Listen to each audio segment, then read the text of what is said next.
देखो दोस्त, last class में जो हमने बताया था उसके एरोमेटिसिटी हो गया है। तुम लोगों ने बाद में समझा भी था, कुछ बताया भी था हमको।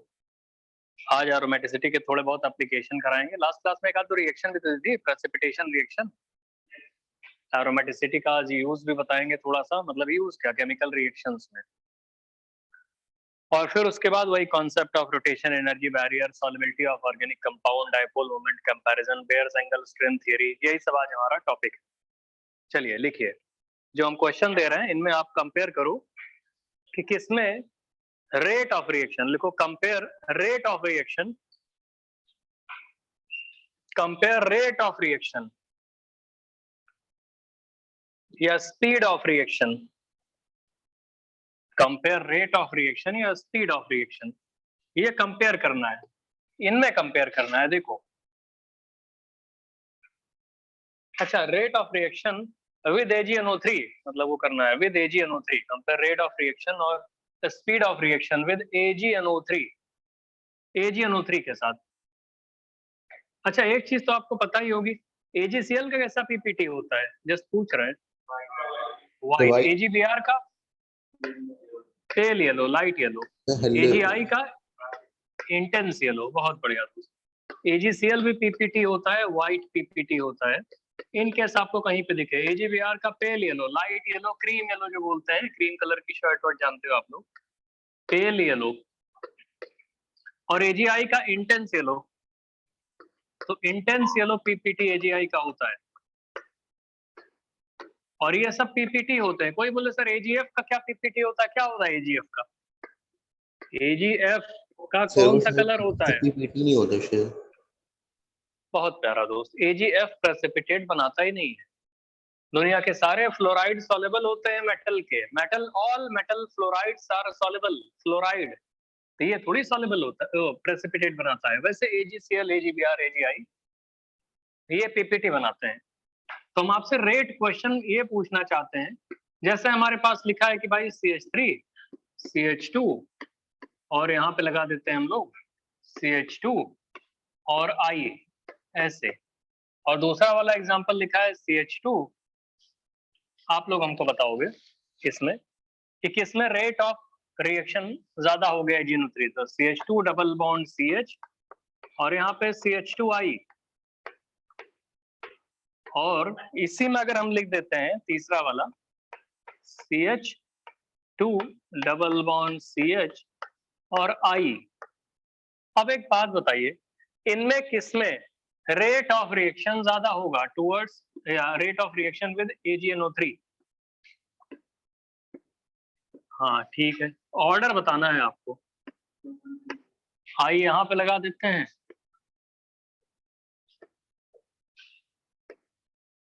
I यहाँ पे लगा देते हैं। तुम लोग ऑनलाइन में रहते हो तो पढ़ते उड़ते नहीं हो, ऑफलाइन ही ज्यादा सही रहता है। सामने रहते हो ना, कहाँ भागोगे। चलो दोस्त, इसमें बताओ AgI के टुवर्ड्स रिएक्शन अगर कोई पूछे तो रेट बताना है आपको, या Br लिख देते हैं, CH2Br, और यहाँ पे लिखते हैं हम PH, CH, PH और Br। सिंपल सिंपल से हैं।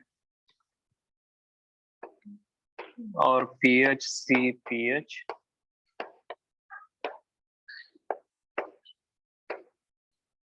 ऑनलाइन वालों दिख रहा है भैया, सारा मॉलिक्यूल क्लियर है? Yes sir. अच्छा ठीक है, बता देना दोस्त अगर कुछ लगे टेढ़ा मेढ़ा मॉलिक्यूल लिखा हुआ है। यहाँ पे लगा देते हैं क्लोरीन,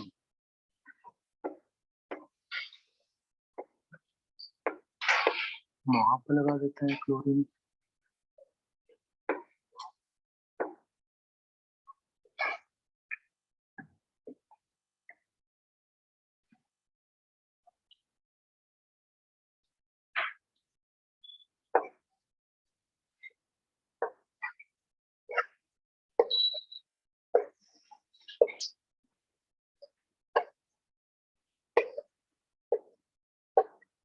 ये मॉलिक्यूल्स लिखे हैं 1 2 3 4 में आपको rate of reaction with AgNO3 compare करना है। Rate of reaction with AgNO3, AgNO3 के साथ कौन फास्ट रिएक्शन देगा, कौन स्लो देगा, रिलेटिवली कंपेयर करना है ना भैया। कंपेयर करना है तुम लोगों को।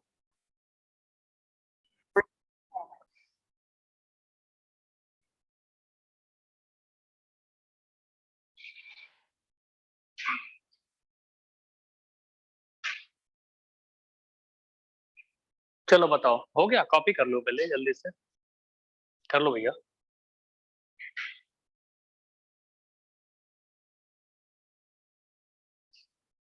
है दोस्त, पूछा जाए, बताओ क्या आएगा फर्स्ट वाले का आंसर? 213, बहुत प्यारा 2 दोस्त। 1 3 मतलब आप एक काम करो, Ag प्लस आएगा, I को निकाल लेगा, I निकलेगा I माइनस के फॉर्म में। तो जो पॉजिटिव चार्ज बनेगा, वो पॉजिटिव चार्ज जितना ज्यादा स्टेबल होगा उतना ज्यादा हम लोग बोलेंगे कि भाई रिएक्शन होगा रेट का। तो I हटा के यहाँ पॉजिटिव चार्ज बना दो, I हटा के यहाँ पे पॉजिटिव चार्ज बना दो, और I रिमूव करके यहाँ पॉजिटिव चार्ज बना दो। पहली बात तो लास्ट वाला निकलेगा ही नहीं, क्योंकि एक कंजुगेटेड सिस्टम है। हमने लास्ट क्लास में बताया था कंजुगेटेड सिस्टम, आयोडीन का लोन पेयर रेजोनेंस कर रहा होगा इसके साथ, किसके साथ? डबल बॉन्ड के साथ। ये न्यूक्लियोफाइल है ना, तो भैया ये डबल बॉन्ड के बगल में आंसर, यहाँ पार्शियल डबल बॉन्ड कैरेक्टर हो जाएगा बिटवीन कार्बन एंड आयोडीन।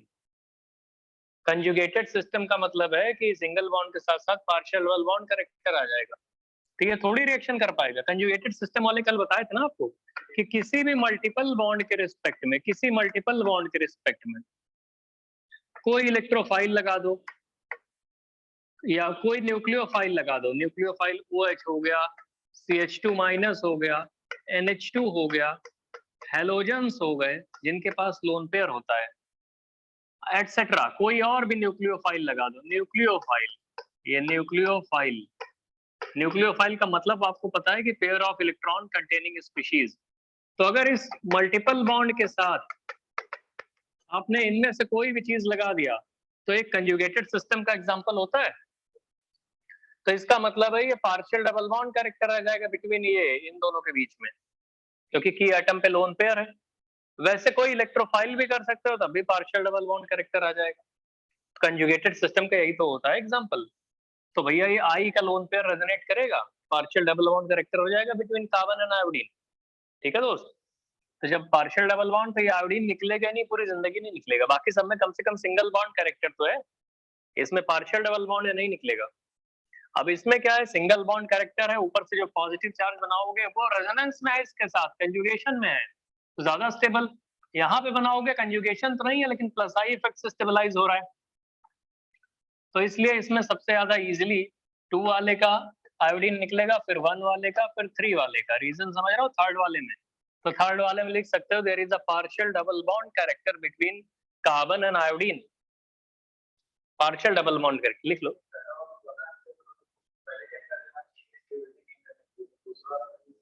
हम क्या नहीं, स्टेबिलिटी के लिए नहीं बोल रहे हैं। हाँ देखो, इनका कोई डाउट है जेन्युइन सा कोई लग रहा है। हम ये कह रहे हैं कि किसकी रिएक्शन AgNO3 से फास्टेस्ट होगी, तो AgI अपना लेके PPT बना देगा। तो जो पॉजिटिव चार्ज है वो जितना ज्यादा स्टेबल रहेगा, I माइनस निकलने के बाद पॉजिटिव चार्ज जितना ज्यादा स्टेबल रहेगा, इसका मतलब उस पॉजिटिव का फॉर्मेशन उतना इजी है। तो पॉजिटिव चार्ज का फॉर्मेशन जितना इजीली होगा, I को उतना इजीली रिलीज भी तो कर देगा। समझ रहे हो? अब समझ गए?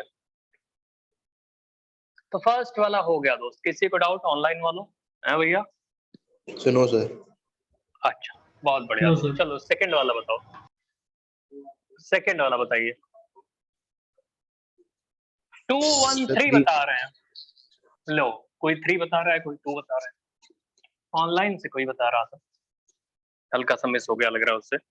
इसमें जब आयोडीन निकालोगे तो आयोडीन रिमूव करो, क्वेश्चन तो कॉपी कर लियो। आयोडीन रिमूव करोगे तो क्यों नहीं समझ रहे हो, Ag प्लस आएगा, I को निकाल ले जाएगा, यहाँ पे पॉजिटिव चार्ज बना देगा, यहाँ भी पॉजिटिव चार्ज बन जाएगा, और यहाँ भी I माइनस निकलने के बाद पॉजिटिव चार्ज।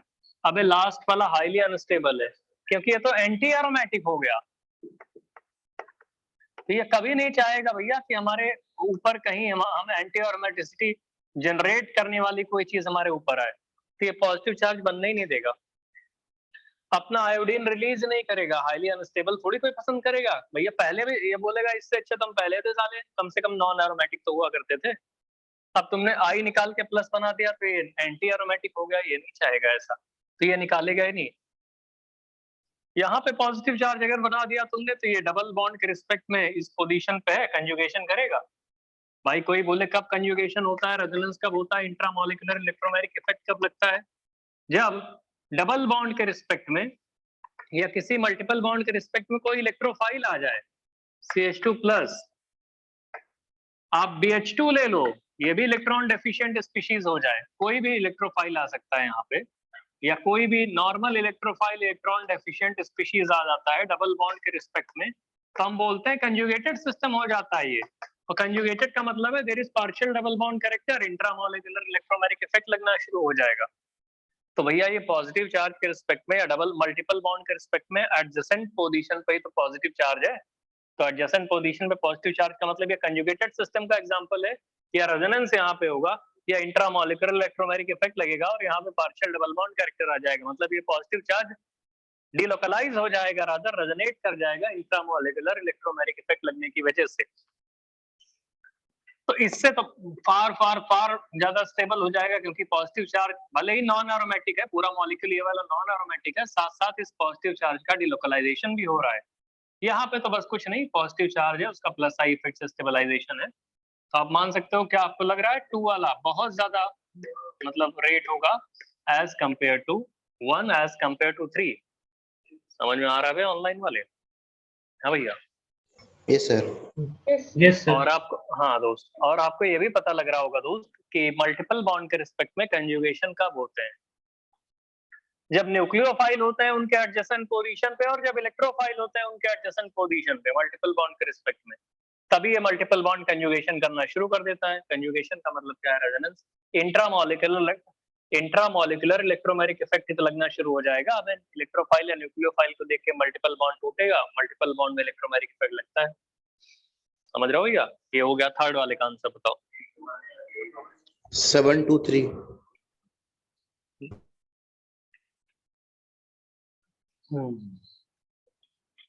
अच्छा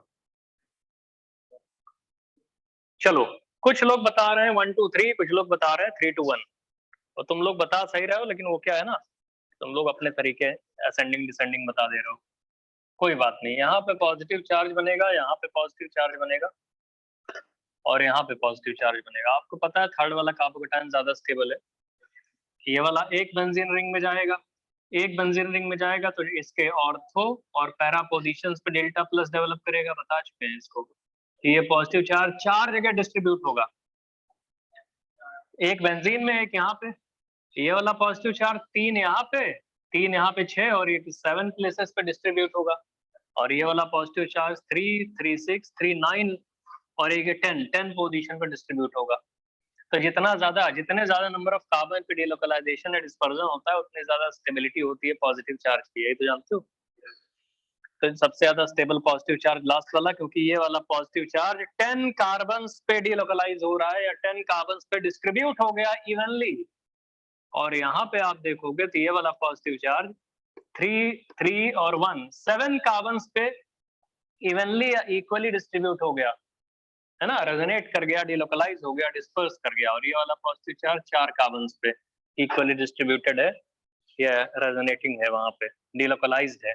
तो लास्ट वाला ये एक तरह से ज्यादा स्टेबल कार्बोकेटायन है, इसका मतलब इस कार्बोकेटायन का फॉर्मेशन इजी है, इसका मतलब इससे जो अटैच्ड आयोडीन है उसका रिमूवल इजी है, ऐसे तो सोचोगे, ऐसे करोगे ना भैया।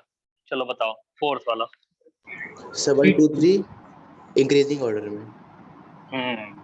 सही। यहाँ पे क्लोरीन हटा दो, क्लोरीन हटाओगे तो फिर क्या आ जाएगा? तो ट्रोपोलियम बन गया। अब शुरू पहला वाला अगर पॉजिटिव चार्ज बनाओगे तो नॉन एरोमेटिक है, लो।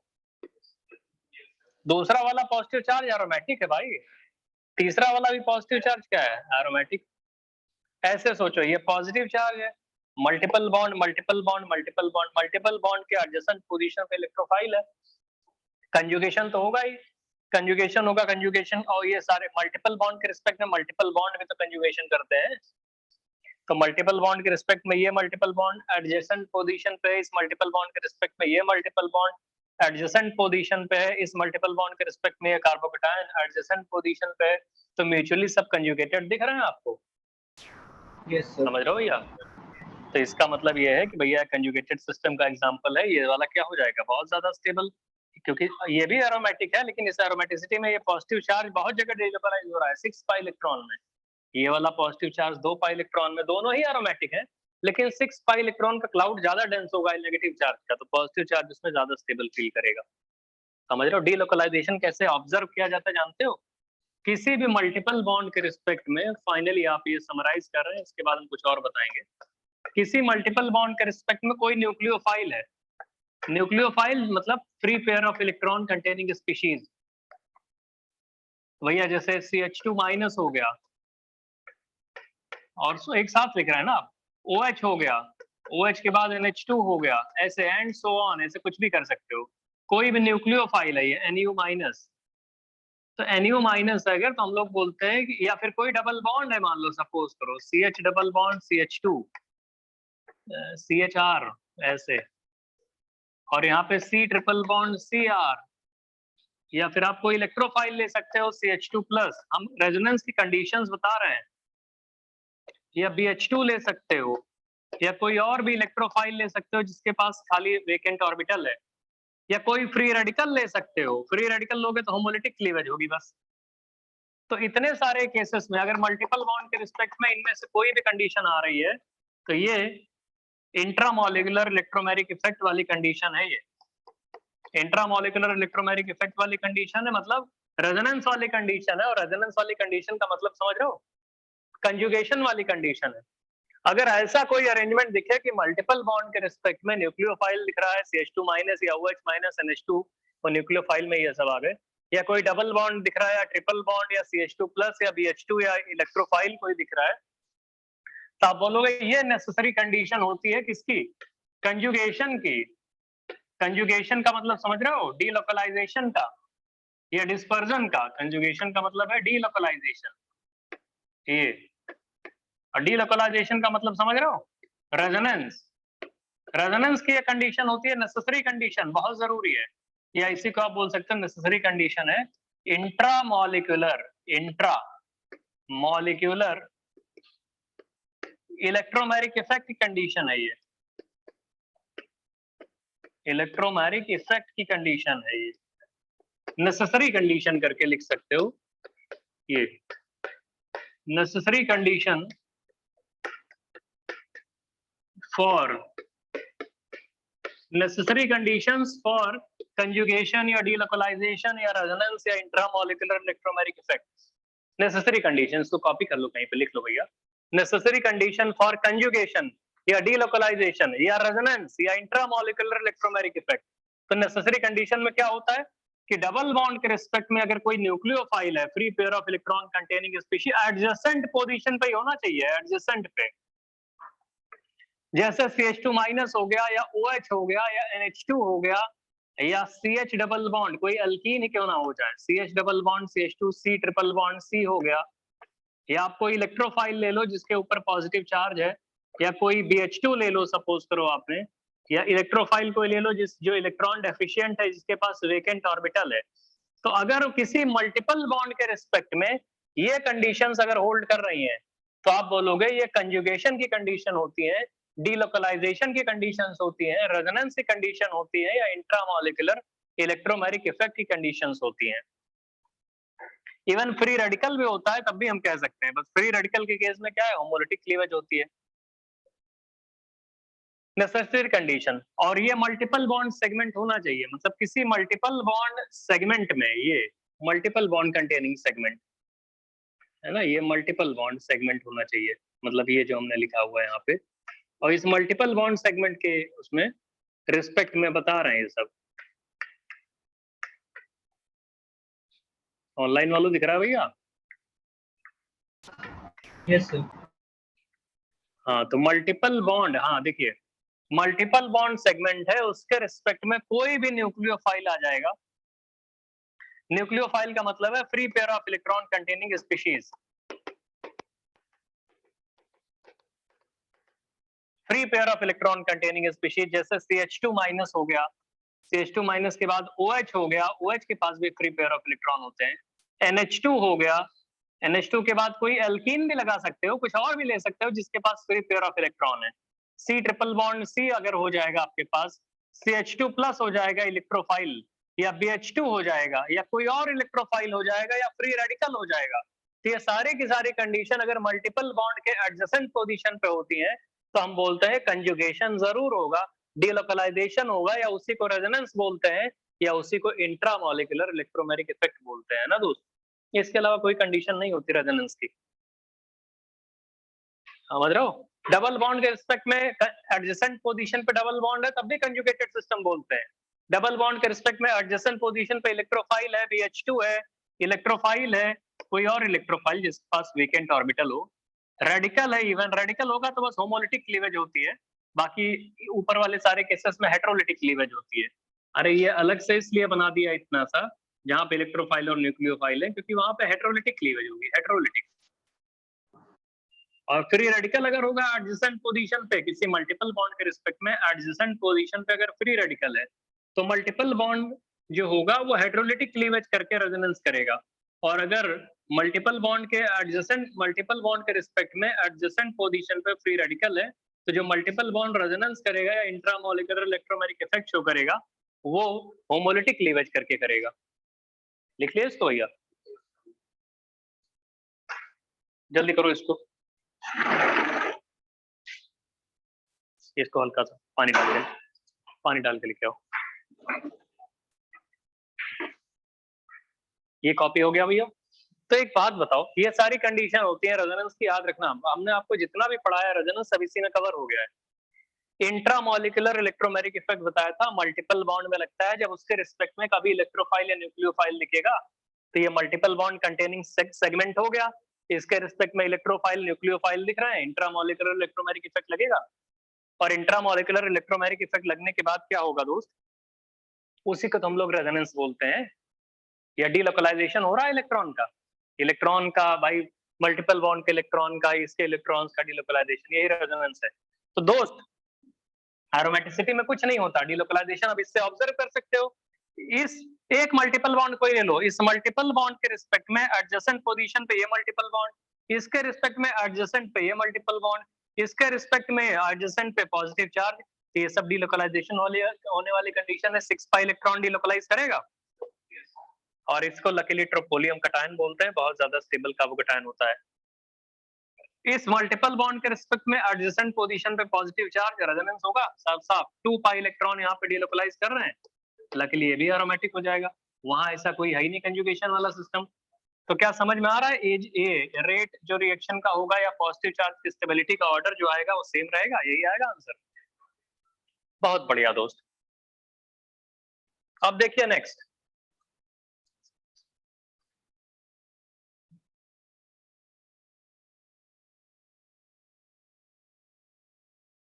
लिखो compare acidic strength, compare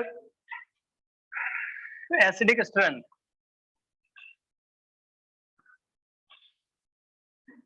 compare acidic strength. आप हमको कंपेयर करके ये बताओ कि ये जो मॉलिक्यूल लिख रहे हैं हम, यहाँ पे H लगा देते हैं ऐसे, H। ये जो मॉलिक्यूल लिख रहे हैं भैया, इनमें ये जो H लिखे हुए हैं, ज्यादा एसिडिक हाइड्रोजन कौन है?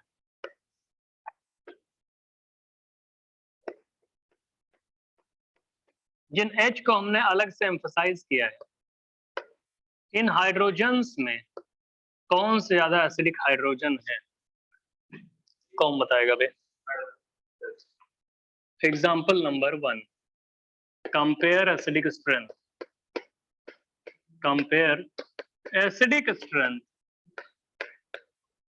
कोई जरूरी नहीं कि आपको एरोमेटिसिटी ही लग रही हो, मतलब हर केस में। क्वेश्चन नंबर 2, चलो बताओ भाई।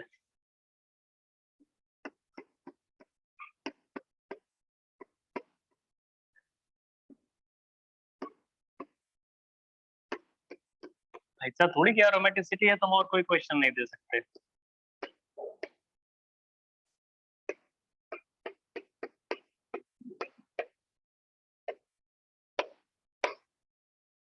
इनमें एसिडिक स्ट्रेंथ कंपेयर करो क्वेश्चन नंबर 2 में, क्वेश्चन नंबर 3 में कंपेयर करो।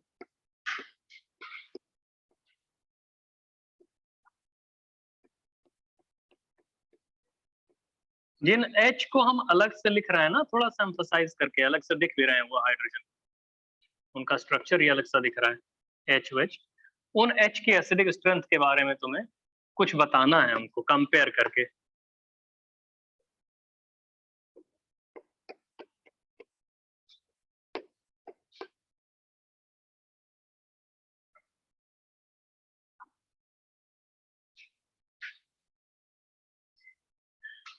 जिन H के बारे में हम बोलेंगे उन्हीं H के बारे में बताना, अपने मन से कोई H ना पकड़ लेना। जो H अलग से दिख रहे होंगे तुमको, अलग से हाईलाइट करके हमने लिखा हुआ है, उनके बारे में बताओ कि कौन ज्यादा एसिडिक है।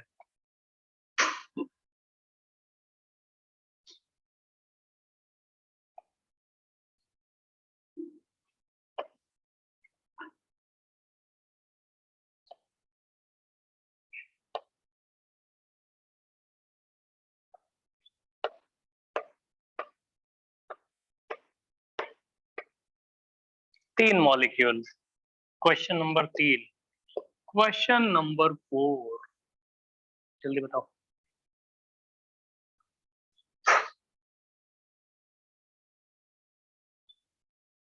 कोई बात नहीं। फर्स्ट वाले 213, सेकंड वाले का 321। और बताओ, आओ पहले एक साथ कर लो, फिर बताओ। अभी पूछते हैं ना, सही बता रहे हो।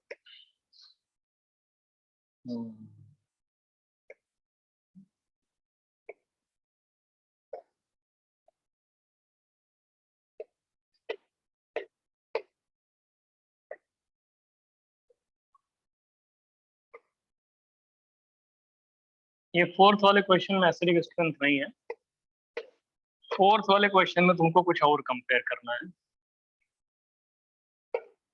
AgNO3 के साथ rate of reaction.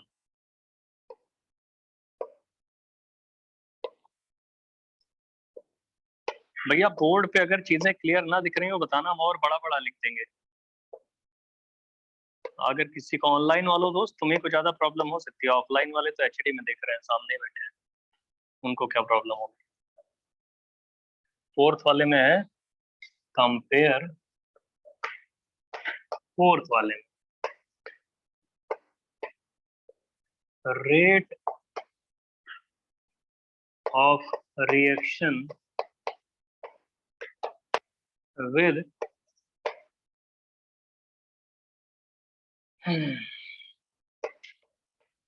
mercuric nitrate HgNO3 whole twice।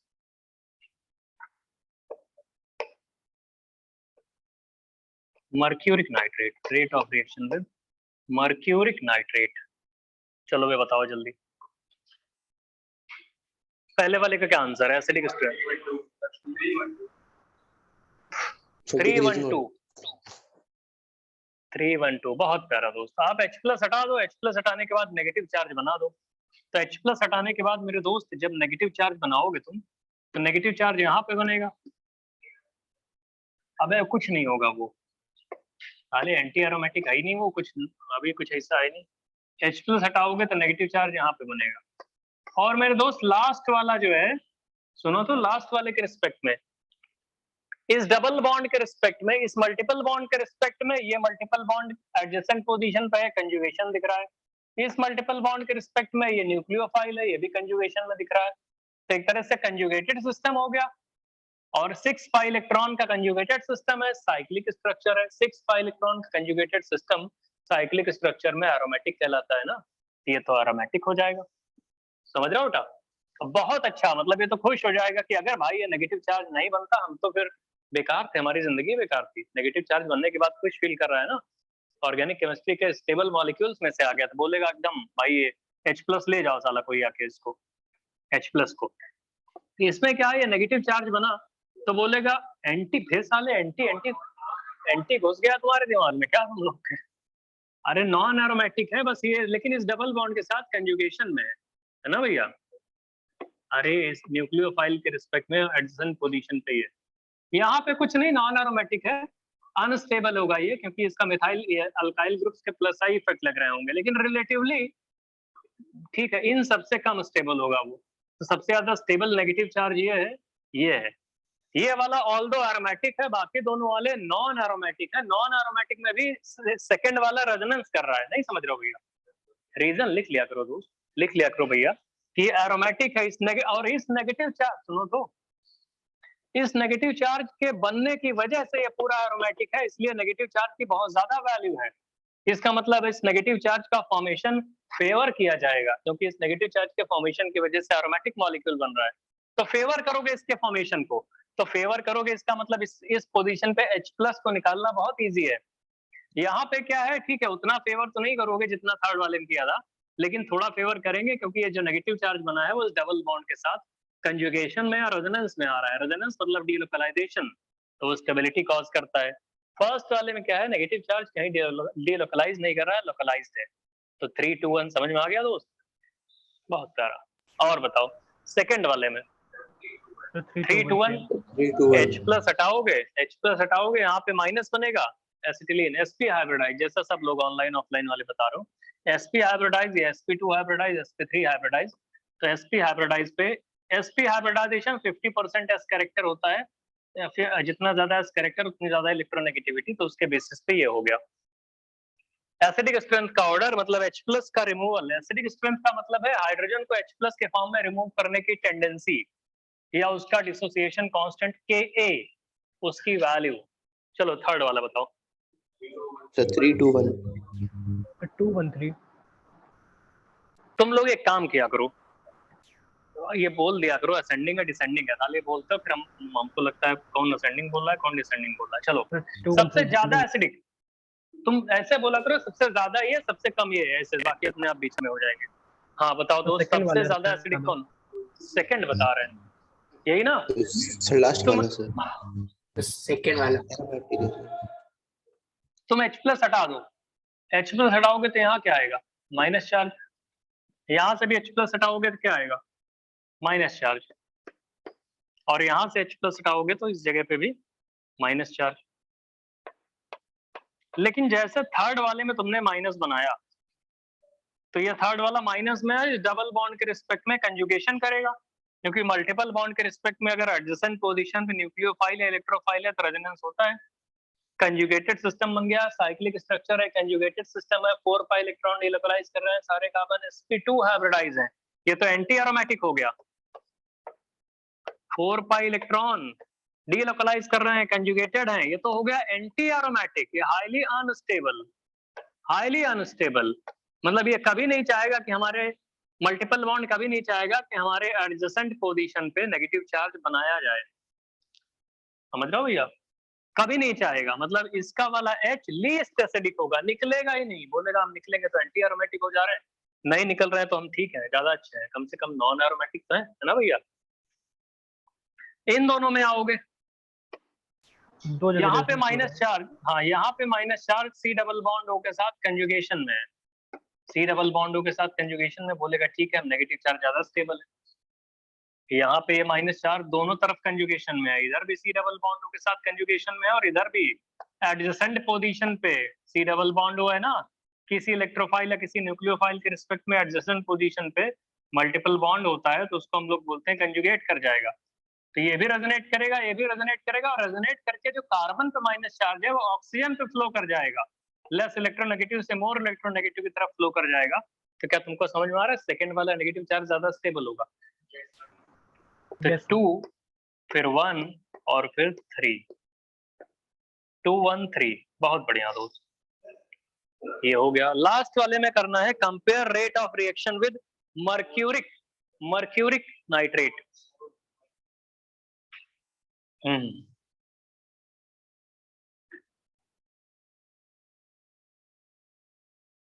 बताओ दोस्त, मर्क्यूरिक नाइट्रेट क्या है, ऑनलाइन वालों?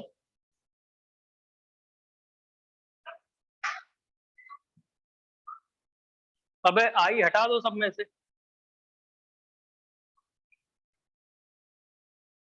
तो आई हटाओगे तो पॉजिटिव चार्ज बनाओगे। यहाँ पे पॉजिटिव चार्ज ये है, यहाँ पॉजिटिव चार्ज ये है, यहाँ पे पॉजिटिव चार्ज ये रहेगा और लास्ट वाले में पॉजिटिव यहाँ रहेगा। सबसे ज्यादा स्टेबल पॉजिटिव चेक कर लो बस। थर्ड वन सर, फोर्थ वाला, लास्ट वाला बे, Fourth, क्योंकि ये fourth. ऑक्सीजन है। बहुत लोग सोचते हैं सर ऑक्सीजन का माइनस आई इफेक्ट लग रहा है, अबे माइनस आई नहीं साले, रेजोनेंस भी तो लग रहा है। और ये बेंजीन जैसा एरोमेटिक हो जाएगा ये, क्योंकि इस पॉजिटिव चार्ज को देखो जरा ध्यान से देखिए, इस डबल बॉन्ड को देखो, इस डबल बॉन्ड के रिस्पेक्ट में, डबल बॉन्ड के रिस्पेक्ट में एडजेसेंट पोजीशन पे न्यूक्लियोफाइल है, मतलब कंजुगेशन होगा। इस न्यूक्लियोफाइल के रिस्पेक्ट में एडजेसेंट पोजीशन पे डबल बॉन्ड है, मतलब कंजुगेशन होगा। इस डबल बॉन्ड के रिस्पेक्ट में एडजेसेंट पोजीशन पे पॉजिटिव चार्ज है, मतलब कंजुगेशन होगा। इस पॉजिटिव चार्ज के रिस्पेक्ट में मल्टीपल बॉन्ड में कंजुगेशन होगा। तो कंजुगेशन कंजुगेशन दिख रहा है आपको। टोटल इलेक्ट्रॉन्स कितने लेकिन डिलोकलाइज कर रहे हैं, दो ये वाले हो गए जो देखो हाथ से हमारा, दो यहाँ पे 4 और ये दो ऑक्सीजन वाले 6, 6 पाई इलेक्ट्रॉन डिलोकलाइज कर रहे हैं। एक्चुअली में ये वाला स्ट्रक्चर ये है।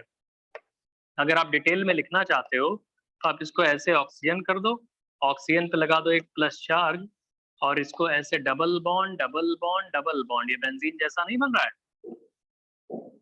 नहीं समझ रहे होगे? यही तो बन जाएगा, यही है ये सबसे ज्यादा।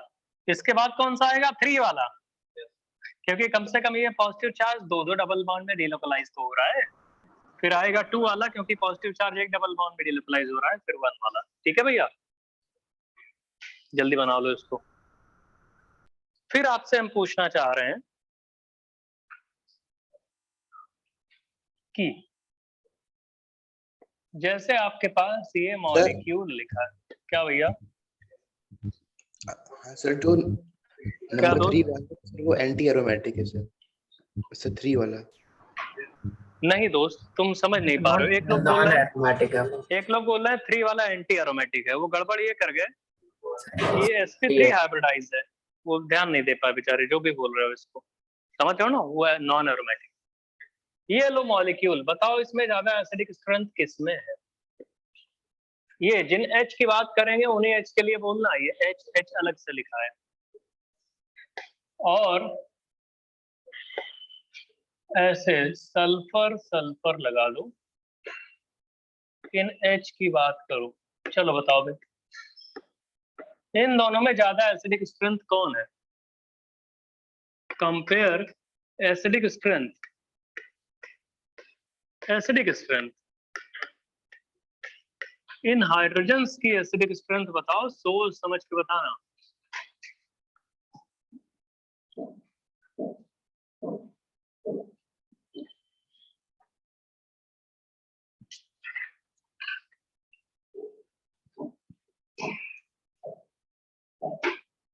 नहीं बताओगे? पर पहले वाला ज्यादा एसिड है। बहुत प्यारा। और कोई पूछ रहे हैं, सोच समझ के बताओ भाई अपना तुम लोग।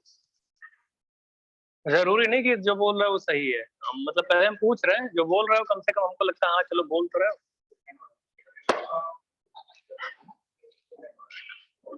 तो क्या कुछ लोग बता रहे हो क्या सेकंड वाला, और कुछ लोग क्या बता रहे हो फर्स्ट वाला? फर्स्ट वाला सर। चलो हम बताते हैं।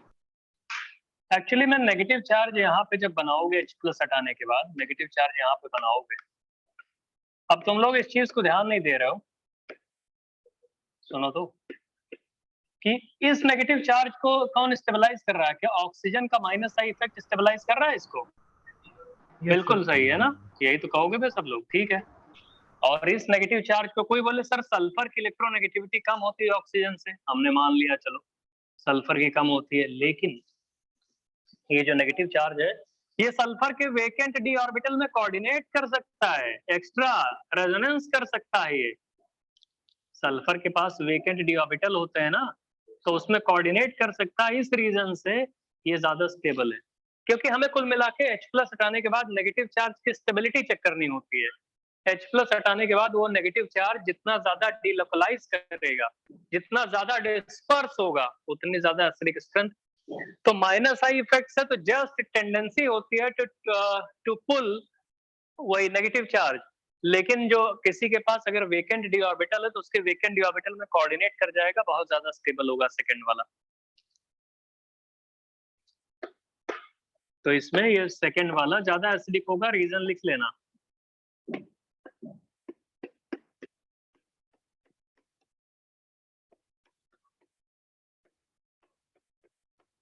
रीजन लिख लेना एसिडिक स्ट्रेंथ का। जैसे हम तुमसे H2O और H2S में पूछे एसिडिक स्ट्रेंथ, तब भी वही रीजन है। H2SE तब भी वही रीजन है। जल्दी बनाओ। क्या समझ रहे हो? एक्सटेंडेड कंजुगेशन है वो भैया, एक्सटेंडेड कंजुगेशन। और वही एक्सटेंडेड कंजुगेशन इसमें भी लगता है।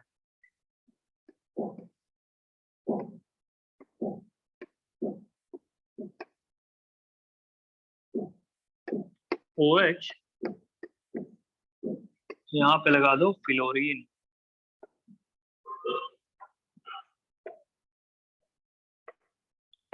एक्सटेंडेड कंजुगेशन हो रहा है उसमें, ऑक्सीजन को लोन पर जब रेजोनेंस कर रहा है तो यहाँ पे लगा दो क्लोरीन और OH। ये मॉलिक्यूल्स लिखा है, इनमें एसिडिक स्ट्रेंथ बताओ। बताओ sir HI HBr HCl HF। हाँ बहुत बढ़िया, चलो बताओ। बाकी लोग बताओ भैया।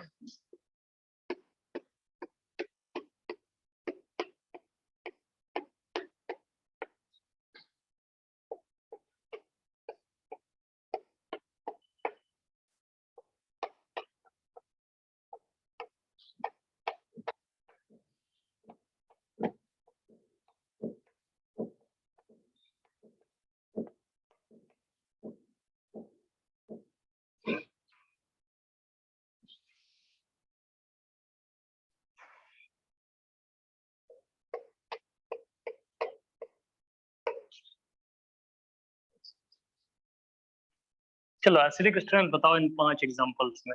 फर्स्ट वाला हो गया। सेकंड में आपको पता है, अबे HI बहुत पावरफुल होता है। कोई बोले सर H+ हटा के F- बना देंगे।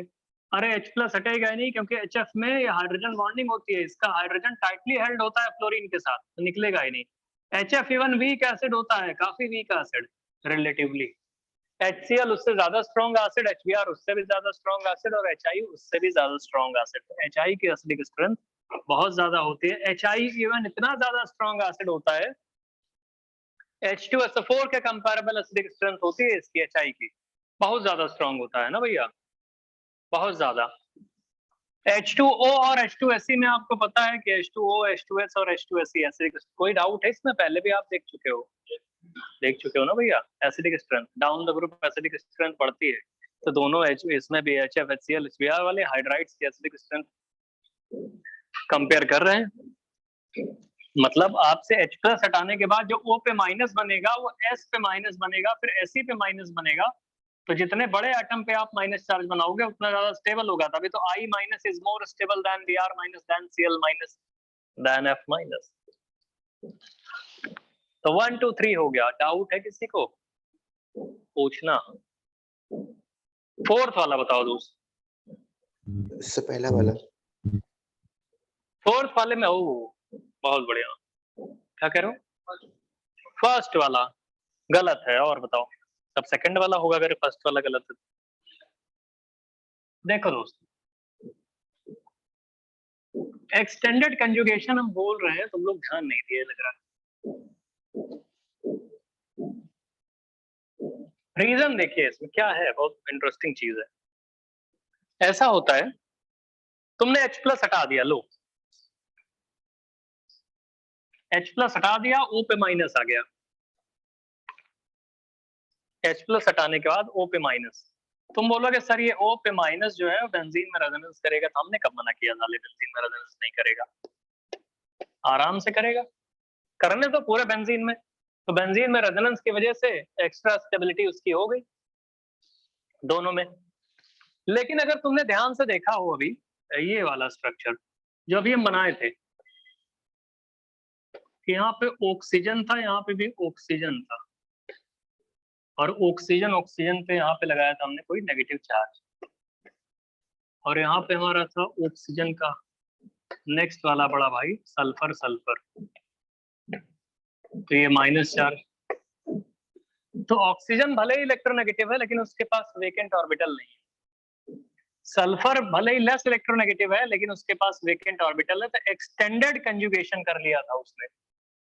इसका मतलब नेगेटिव चार्ज अगर सल्फर के एडजेसेंट पोजीशन पे आया तो उसके वेकेंट ऑर्बिटल में कोऑर्डिनेट भी कर सकता था। तो ठीक है, जब O माइनस का आप रेजोनेंस कराते हो तो आपको पता है ये इधर जाता है ऐसे ही रेजोनेंस करने के लिए, कंजुगेटेड सिस्टम। इसके जाने की वजह से ये इधर टूटता है ऐसे ऐसे, और इस माइनस चार्ज को देख के ये इधर टूटता है। समझ रहे हो भैया? तो जब इस फ्लोरीन के हेड पे माइनस चार्ज बनेगा, पेयर ऑफ इलेक्ट्रॉन, ये पेयर ऑफ इलेक्ट्रॉन है, जब फ्लोरीन के हेड पे माइनस चार्ज बनाओगे तुम, तो फ्लोरीन बोलेगा देखो भाई माइनस चार्ज, हम तुमको अपने माइनस आई इफेक्ट से स्टेबलाइज करा लेंगे। फ्लोरीन यही तो कहेगा कि इस नेगेटिव चार्ज को फ्लोरीन बोलेगा हम अपने माइनस आई इफेक्ट से तुमको स्टेबलाइज कराने की गारंटी देते हैं। लेकिन अगर माइनस चार्ज बोले भाई तुम हमको अपने घर में जगह दे, तो बोले कि सारी जगह हमारे आई नहीं वहां पे एक्स्ट्रा प्लेस, कहाँ से दे दें? समझ रहे हो भैया दोस्त? लेकिन जब इसमें आएगा, यहाँ देखो, हाँ दोस्त, यहाँ पे ये वाला जब चार्ज आप बनाओगे तो वैसे ऊपर वाली कंडीशन ही बन रही है अभी देखना। तो ये पेयर ऑफ इलेक्ट्रॉन लेके इसमें चला जाएगा, है ना दोस्त, यहाँ पे, और इस माइनस चार्ज को देख के इसमें इलेक्ट्रोमैग्नेटिक इफेक्ट लगेगा, ये इधर टूट जाएगा। अब यहाँ पे इंटरेस्टिंग चीज ये है कि इस नेगेटिव चार्ज को क्लोरीन के हेड पे जो बना हुआ है, ये नेगेटिव चार्ज को क्लोरीन बोलेगा देखो दोस्त हम तुमको अपने माइनस आई इफेक्ट से स्टेबलाइज भी कराएंगे और हमारे पास वेकेंट ऑर्बिटल भी है, अगर तुम आना चाहते हो तो आ जाओ। तो क्या ये नेगेटिव चार्ज इसके वेकेंट ऑर्बिटल में भी जंप कर जाएगा? जैसे ये नेगेटिव चार्ज सल्फर के वेकेंट ऑर्बिटल में, वेकेंट डी ऑर्बिटल में जैसे घुस गया था, वैसे ही ये नेगेटिव चार्ज इसके वेकेंट डी ऑर्बिटल में जंप कर जाएगा। तो ये क्या एक्स्ट्रा रेजोनेंस या extra conjugation as compare to first molecule, ये वाला एक्स्ट्रा कंजुगेशन है। देखो बेंजीन में तो चल ही रहा है, लेकिन क्या ये एक्स्ट्रा कंजुगेशन है या एक्सटेंडेड कंजुगेशन एक्स्ट्रा दिख रहा है तुम्हें? ये extended, extended as compare to previous molecule. तो एक्सटेंडेड कंजुगेशन एक्स्ट्रा दिख रहा है ना ये। तो इस एक्सटेंडेड कंजुगेशन की वजह से ये नेगेटिव चार्ज जो ऑक्सीजन के ऊपर बना था वो रिलेटिवली ज्यादा स्टेबल हो जाएगा दोस्त। तो आप इसको अलग से कहीं बना लो, और ये एक्सटेंडेड लिखा है ऑनलाइन वालों, दिख रहा हो तुम लोगों को? एक्सटेंडेड, यस हाँ, तो एक्सटेंड हो गया, ये एक्सटेंडेड कंजुगेशन है, क्योंकि क्लोरीन के पास वेकेंट डी ऑर्बिटल है।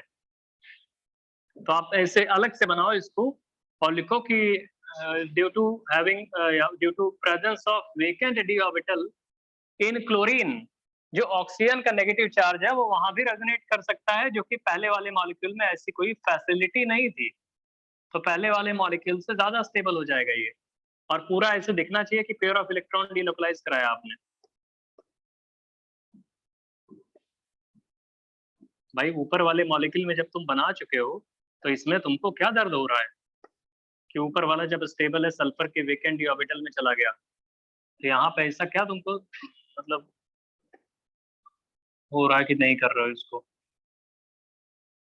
समझ रहे हो भैया? फ्लोरीन जबकि नहीं पुल कर पाएगा उसको। बेंजीन में रेजोनेंस दोनों में हो रहा है, लेकिन जिस एटम पे फ्लोरीन लगा है, जिस कार्बन पे, वैसी एटम पे क्लोरीन लगा है, तो क्लोरीन वाले में वो एक्सटेंडेड कंजुगेशन पॉसिबल है, जबकि फ्लोरीन में एक्सटेंडेड कंजुगेशन पॉसिबल नहीं है। कैसे पॉसिबल करा दोगे फ्लोरीन में एक्सटेंडेड कंजुगेशन?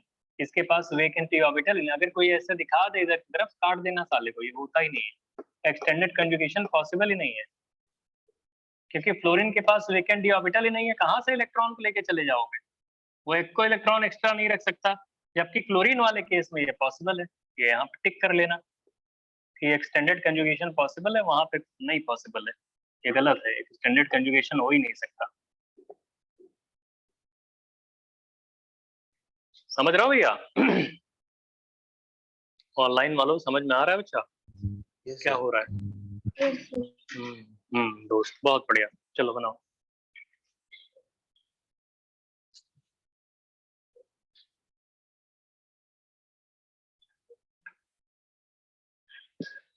ड्रॉ कर लो इसको, फिर हम हटा दें इसको। फिर आप लोग और बताओ।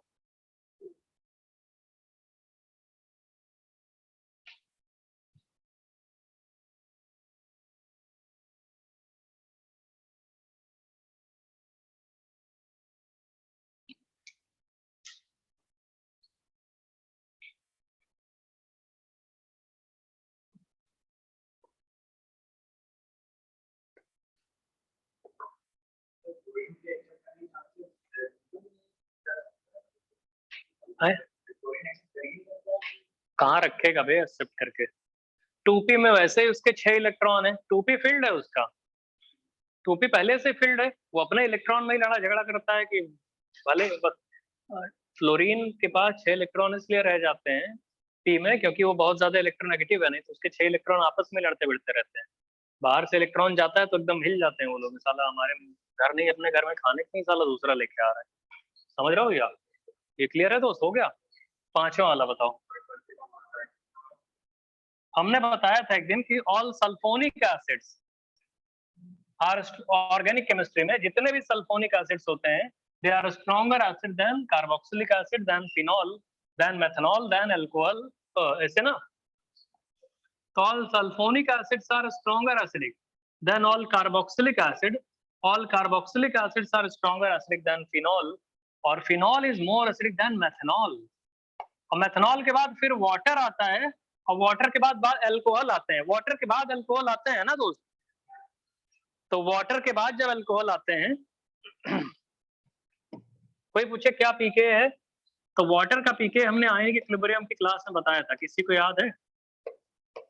तो साले नहीं बताते हो। 15.7। मेथनॉल का पीके जो होता है वो 15.3। बाकी कोई अल्कोहल का अगर कोई पीके पूछेगा तो जानते हो कितना होता है बाकी अल्कोहल्स का? 16 से 18, 16 से 18 के बीच में होता है इनका पीके, बाकी सारे अल्कोहल्स का। ठीक है दोस्त, लिख लो ऐसे ही, बाकी सारे अल्कोहल्स का पीके। लिखो बे, कहाँ खोए हुए हो? क्या चल रहा है दोस्त जिंदगी में तुम्हारे? अरे लिखो भैया, भैया हम लोग कहीं खो जाते हो न जाने, क्या क्या सोचने लगते हो जाने। एसी, हाँ ऐसा कहो तो एसी ऑफ कर दें।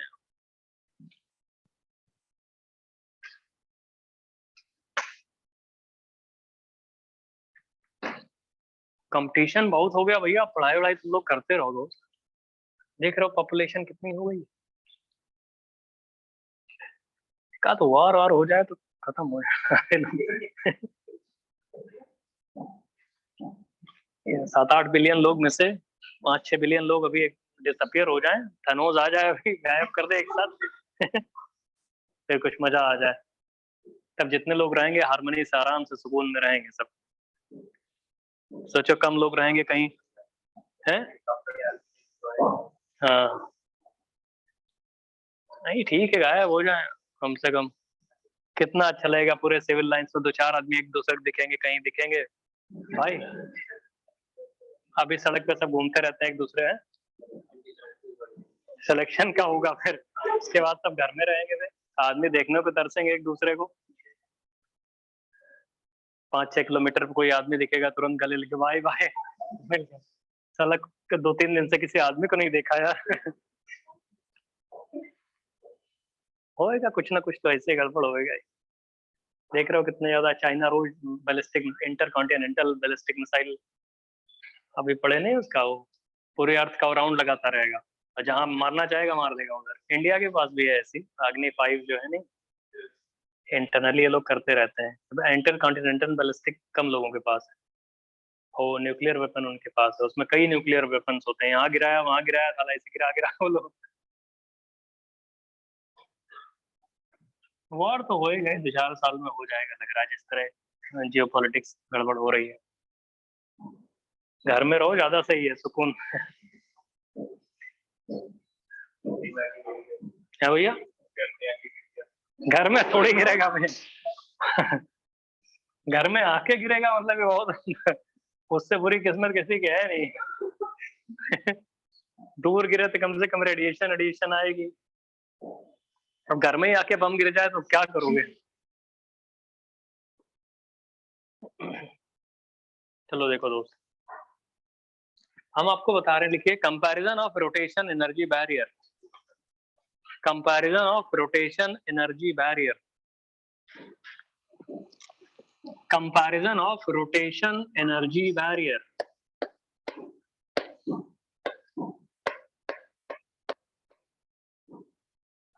Comparison of rotation energy barrier. अच्छा एक बात बताओ दोस्त, पाई बॉन्ड के अराउंड रोटेशन रेस्ट्रिक्टेड होता है ना? ये comparison of rotation energy barrier है ना, अराउंड पाई बॉन्ड लिख लो। Yes sir. Comparison of rotation energy barrier, हाँ हेडिंग तो लिखो भैया, comparison of rotation energy barrier around pi bond. Comparison of rotation energy barrier around pi bond. Pi bond, pi bond. अब देखो दोस्त, जो पाई बॉन्ड होता है, क्या आप लोगों को पता है कि पाई बॉन्ड, लिखिए उसके नीचे लिखना शुरू करो, उसके नीचे मतलब उससे थोड़ा लिखो, rotation around pi bond is restricted और hindered. Rotation around pi bond is restricted or hindered or not possible. Rotation around pi bond is restricted or hindered or not possible, है ना? Rotation around pi bond is restricted or hindered or not possible. ठीक है भैया?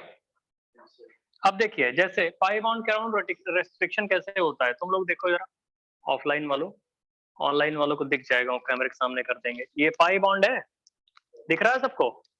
अरे ये वाला sigma है, yellow वाला सिग्मा बॉन्ड है, उसके ऊपर ये ग्रीन कलर से पाई बना दिया। ठीक, ये हमने दोनों को जैसे, जहां हमारी कॉर्नर्स पे फिंगर्स हैं, ये कॉर्नर्स पे, तो ये फिंगर्स जो हैं ये हमारी, अच्छा इनके बीच में थोड़ा गैप दे दिया। ये फिंगर्स मान लो हमारे कार्बन है। ऑनलाइन वालों दिख रहा है भैया? Yes sir. साले पता यस सर। हाँ ये दिख रहा है फिंगर हमारी। ये ऊपर वाला पाई बॉन्ड है, येलो वाला हमारा सिग्मा बॉन्ड है। अब कोई बोले कि सर हम सिग्मा बॉन्ड के अराउंड, अच्छा सिग्मा बॉन्ड सिलिंड्रिकल होते हैं ना, सिग्मा बॉन्ड के अराउंड रोटेशन फ्री होता है। अब कोई बोले कि सर हम जो है इसका ऐसे सिग्मा बॉन्ड को पकड़ के हम पाई बॉन्ड के अराउंड रोटेशन करना चाहते हैं, तो मेरे दोस्त एक बात बताओ, ये इस वाले कार्बन को हमने पकड़ लिया और यहाँ पे हमने रोटेशन शुरू किया, तो रोटेशन सिग्मा बॉन्ड के अराउंड कराओगे तो पाई बॉन्ड वाला टूट जाएगा ना ऐसे। अबे देखो ये टूट नहीं जाएगा ये। यस मतलब अगर आप ऐसे सुनो, अगर रोटेशन तुमने कराया, रोटेशन कराया और इधर इसको हम फिक्स कर रहे हैं, इसको ऐसे फिक्स कर दो और तुम इसको रोटेट कराओगे ऐसे, तो रोटेट कराओगे सिग्मा बॉन्ड के अराउंड रोटेशन तो हो जाएगा, ये वाला ऐसे टूट जाएगा। नहीं समझ पा रहे हो क्या भैया? अरे जैसे क्लैंपिंग होती है, ऐसे क्लैंप कर दो इसको, क्लैंप करके अगर रोटेट करोगे या तो पूरा मॉलिक्यूल रोटेट कर जाएगा ऐसे, और अगर आपने एक फिक्स करके रोटेट कराने की कोशिश की तो एक पाई बॉन्ड टूट जाएगा। बता चुके हैं ऐसा chemical bonding. Rotation around pi bond is restricted, तो इसका मतलब है कि if an attempt is made to rotate molecule around sigma bond, तो पाई बॉन्ड की ब्रेकिंग हो जाएगी ना। सुन तो लो, पहले सुन लो फिर लिखना कि पाई बॉन्ड के अराउंड रोटेशन रेस्ट्रिक्टेड है। कैसे होता है आपको केमिकल बॉन्डिंग में पढ़ा चुके हैं, फिर से देखिए। तुम एक बात बताओ, तुम बोलते थे सर ये हाइब्रिड ऑर्बिटल होते थे ऐसे, अब तुम लोग को तो बता ही सकते हैं, हाइब्रिड ऑर्बिटल कार्बन के ये होते थे और यहाँ पे एक इलेक्ट्रॉन आता था, यहाँ पे एक इलेक्ट्रॉन आता था, हाइड्रोजन आएगा CH2 ऐसे ही यहाँ पे बॉन्ड बना लेता था, इसे बोल देते थे ये CH2 हो गया किनारे वाला। यहाँ पे एक इलेक्ट्रॉन है, वैसे एक कार्बन इधर होता था। हम बना रहे हैं उसी को थोड़ा और तरीके समझा रहे हैं कि हिंडर्ड क्यों होता है वो। H यहाँ पे आके बॉन्ड बना लेता था, तो ये CH2 किनारे वाले हो गए, ये CH2 और बीच में इनके एक सिग्मा बॉन्ड हो जाता था ऐसे ही। सिग्मा बॉन्ड समझ रहे हो? ये तो मॉलिक्यूल कॉपी के, ये तो बोर्ड के प्लेन में है, जैसा लिखा है वैसे ही बोर्ड के प्लेन में है ये, समझे? अब यहाँ पे इधर ये देखो ऐसे थंब हमारा निकला हुआ इधर की तरफ, तो वैसे यहाँ पे थंब ऐसे बाहर की तरफ आया होगा, यहाँ प्योर p ऑर्बिटल है, वैसे ही रूम के अंदर की तरफ दूसरे साइड प्योर p ऑर्बिटल है। तो ये ऐसे पतला सा होता है, ऐसे प्योर पी ऑर्बिटल, लोब्स उसकी पतली होती है, उसमें एस कैरेक्टर ज्यादा थोड़ी होता है ऐसे। तो इनके इलेक्ट्रॉन्स जो होते हैं ये इस ऊपर वाली लोब में भी हो सकते हैं, इलेक्ट्रॉन फाइंडिंग प्रोबेबिलिटी नीचे वाली लोब में भी हो सकते हैं। तो जो भी है इनकी इलेक्ट्रॉन फाइंडिंग प्रोबेबिलिटी ऊपर अगर होगी तो ये साइडवेज ओवरलैपिंग ऐसे कर लेंगे, और नीचे होगी तो नीचे कर लेंगे ऐसे, तो इलेक्ट्रॉन क्लाउड हो जाएगा, तो हम बोलते हैं पाई बॉन्ड। लेकिन क्या वो इलेक्ट्रॉन क्लाउड इस बोर्ड के प्लेन के ऐसे ऐसे होगा, ऐसे, समझ रहे हो बे? ऑनलाइन वालों समझ में आ रहा है? ऐसे ऐसे जैसे एक वायर फोल्ड करके ऐसे रख दो, सेमी सर्कल टाइप से, समझ रहे हो? सेमी सर्कल टाइप से। तो इस प्लेन के परपेंडिकुलर इलेक्ट्रॉन फाइंडिंग प्रोबेबिलिटी होगी, वैसे उसके प्लेन के नीचे भी होगी। तो मान लो ऐसा होता तो नहीं है, लेकिन आप इलिप्स टाइप से समझ लो, इलिप्स का हाफ पोर्शन ये टॉप पे है, ऐसे इलिप्स का हाफ पोर्शन टॉप पे है और इलिप्स का हाफ पोर्शन उधर पे है, और इलिप्स के एकदम बीचों बीच वाला ये बोर्ड का प्लेन है, समझ रहे हो भैया? अब तुमने मान लो इस कार्बन को ऐसे दबा दिया साले को, इसको बोले अब हम रोटेट करेंगे, तो रोटेट करोगे तो इस कार्बन को पकड़ कर रोटेट करोगे ऐसे, खट खट खट खट खट खट खट ऐसे करोगे अपना। तो जब रोटेट करोगे इस कार्बन के राउंड, तो सिग्मा बॉन्ड का राउंड सिलिंड्रिकल होता है, फट से रोटेट कर जाएगा। लेकिन ये जो पाई बॉन्ड का एक ये वाले ऑर्बिटल है, एक यहाँ पे है, जब इसको तुम रोटेट करोगे तो ये वाला जो ऑर्बिटल था ऐसे ऐसा नहीं हो जाएगा? अबे पहले ऐसा थंब अप था, ऐसे थम्स अप था, ऐसे था। तो जब आपने ये राइट वाला फिक्स कर दिया, तो इसको रोटेट करोगे जब कार्बन को, तो इसका पी ऑर्बिटल ऐसे पलट जाएगा। पलट के ऐसे हो सकता है, तो फट से टूट नहीं जाएगा जितना भी स्ट्रेच करोगे। क्लियर है भैया? Yes sir. सबको समझ में आ रहा है पाई बॉन्ड टूटता कैसे है? कि हम तो सिग्मा बॉन्ड के अराउंड रोटेशन कर रहे हैं, तो पहले पाई बॉन्ड के ऐसे प्योर पी ऑर्बिटल थे, इन्हीं के बीच में ऐसे ओवरलैपिंग। अब तुमने एक कार्बन को इधर राइट वाले कार्बन फिक्स रखा और इस वाले को ऐसे, इसका thumbs up pure P orbital ऐसे था, पहले इसका भी प्योर पी ऑर्बिटल ऐसे था। अब तुमने जब इसको रोटेट किया, तो रोटेट चाहे जैसे करोगे, ये थम्स ऐसे ऐसे ऐसे इधर हो जाएगा, मतलब ये बॉन्ड स्ट्रेच होता जाएगा, जितना जितना ये वाला इधर जाएगा टूट जाएगा फिर। समझ रहे हो भैया? ये होता है पाई बॉन्ड वाला रोटेशन। तो कोई बोले अच्छा, if an attempt is made to rotate molecule around sigma bond, breaking of pi bond takes place. तो लिखा है आपने पाई बॉन्ड रोटेशन रेस्ट्रिक्टेड है, ठीक है? तो लिखो वहीं पे, if an attempt is made to rotate molecule around sigma bond, if an attempt is made to rotate the molecule, if an attempt is made to rotate the molecule around sigma bond, if an attempt is made to rotate molecule around sigma bond, breaking of pi bond takes place. If an attempt is made to rotate a molecule around sigma bond, breaking of pi bond takes place. If an attempt is made to rotate molecule around sigma bond, breaking of pi bond takes place, है ना भैया? अब breaking of pi bond takes place in general लिखो, हाँ ठीक है, ये समझ रहे हो आप लोग? लिखो on an average around, लिखो on an average around 250 kilojoule per mole energy is required. On an average around 250 kilojoule per mole energy is required. On an average around 250 kilojoule per mole energy is required. On an average around 250 kilojoule per mole energy is required. On an average around 250 kilojoule per mole energy is required to rotate, to break pi bond in ethene.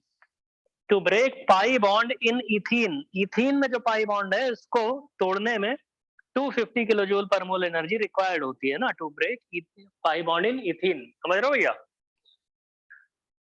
Around 250, ठीक है?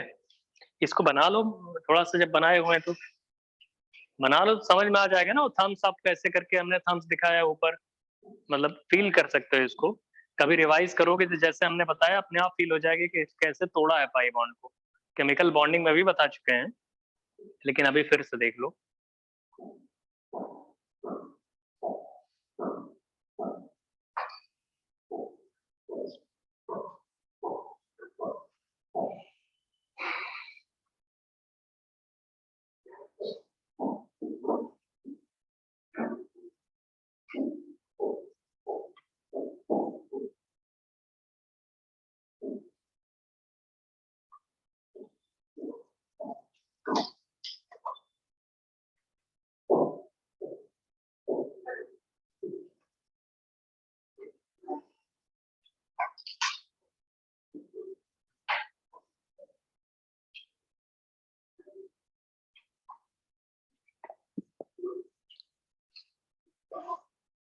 सुना corona फिर से आ रहा है दोस्त, ये सुने हो क्या? फिर से लग गया? कनाडा में हो गया?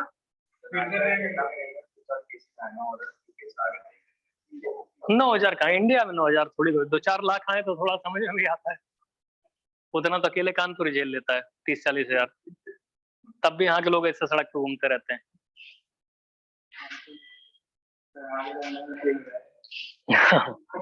अब तो वैक्सीन लग गई, कुछ वैसा तो ड्रामा नहीं चाहिए। हाँ चाइना में भी तो लग गई, तब भी आ रहा है। पक्का ये?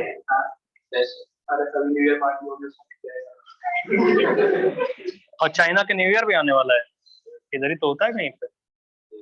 हाँ वो 31st के आसपास ही होता है, 31st को तो नहीं होता, वो लोग कुछ और न्यू ईयर मनाते हैं।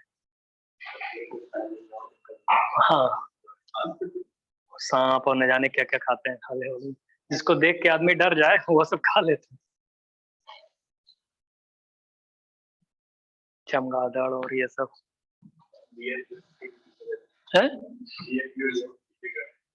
हाँ बेयर ग्रिल्स एक आध खाता था, फेमस हो गया, ये तो डेली खाते हैं। देखते होंगे डिस्कवरी, बोलते होंगे अबे ये तो नया नया आदमी है। वो चाइना वाले देखते होंगे डिस्कवरी के, बेयर ग्रिल्स को खा रहा है, मेढक खा रहा है, बोलेंगे पगला है क्या ये, इसको भेजो हमारे यहाँ।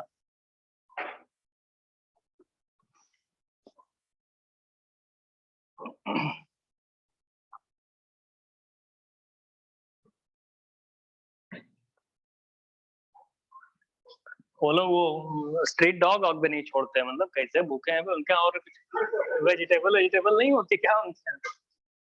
वेजिटेबल हो जाए ठीक है, जनरली लोग फिश विश खाते हैं तो वहां तक तो चलता है, फिश हो गया नॉर्मल हल्का फुल्का, वो लोग मतलब वैरायटी टेस्ट करते हैं।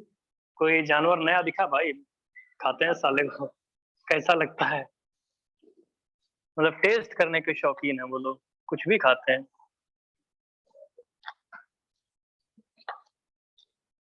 चाइना में वो अंदर और न जाने क्या क्या होता है, उसकी न्यूज एक्चुअली पब्लिक होती है नहीं ना, गूगल वूगल सब बंद कर रखा है उसने अपना, जो उसका अंदर जो बोलता है वही दुनिया को पता लगता है, अंदर क्या हो रहा है निकलता है नहीं कुछ खबर होगा, सेंसर्ड है सब कुछ वहां पे। वो अभी हॉलीवुड का एक वो देख रहा था, हॉलीवुड में एक न्यूज पढ़ रहे थे, उसमें किसी ने वो मूवी बना दी और आंखें छोटी छोटी कर दी थी। चाइना वालों ने बैन कर दिया उसको, और उसको एक्टर को ही ब्लॉक मतलब बैन करवा दिया, फंडिंग वंडिंग उसकी रोक दी, कोई एड वेड कर रहा था एड से हटा दिया उसको कि तुमने छोटी छोटी आंख वाला क्यों दिखाया।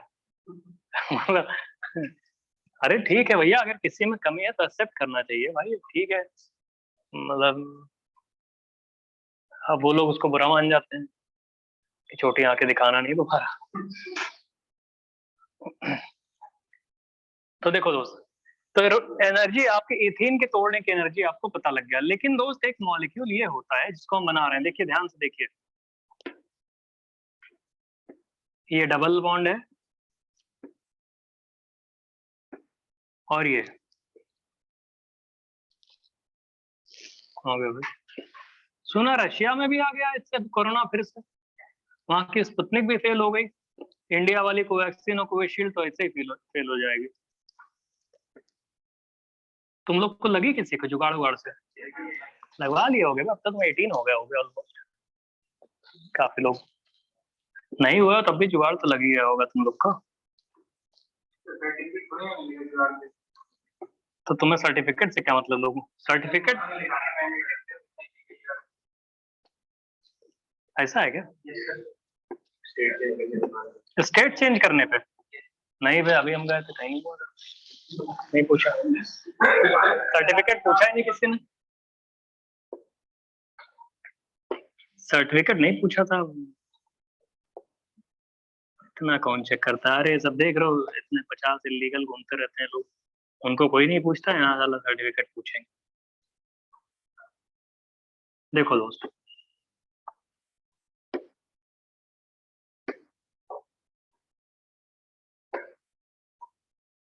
ये मॉलिक्यूल बनाओ जरा,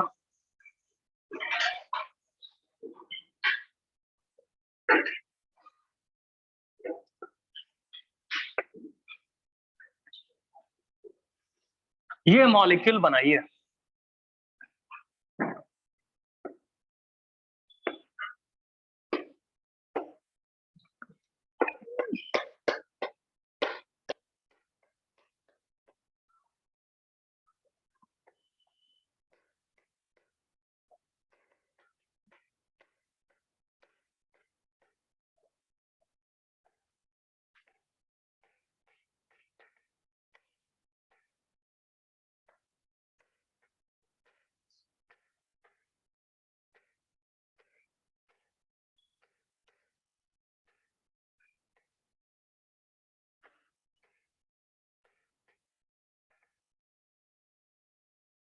जैसे ही कोरोना का कुछ आता है, लोग मीडिया वाले और आदमी लोग शुरू कर देते हैं अब दुनिया का अंत होने वाला है।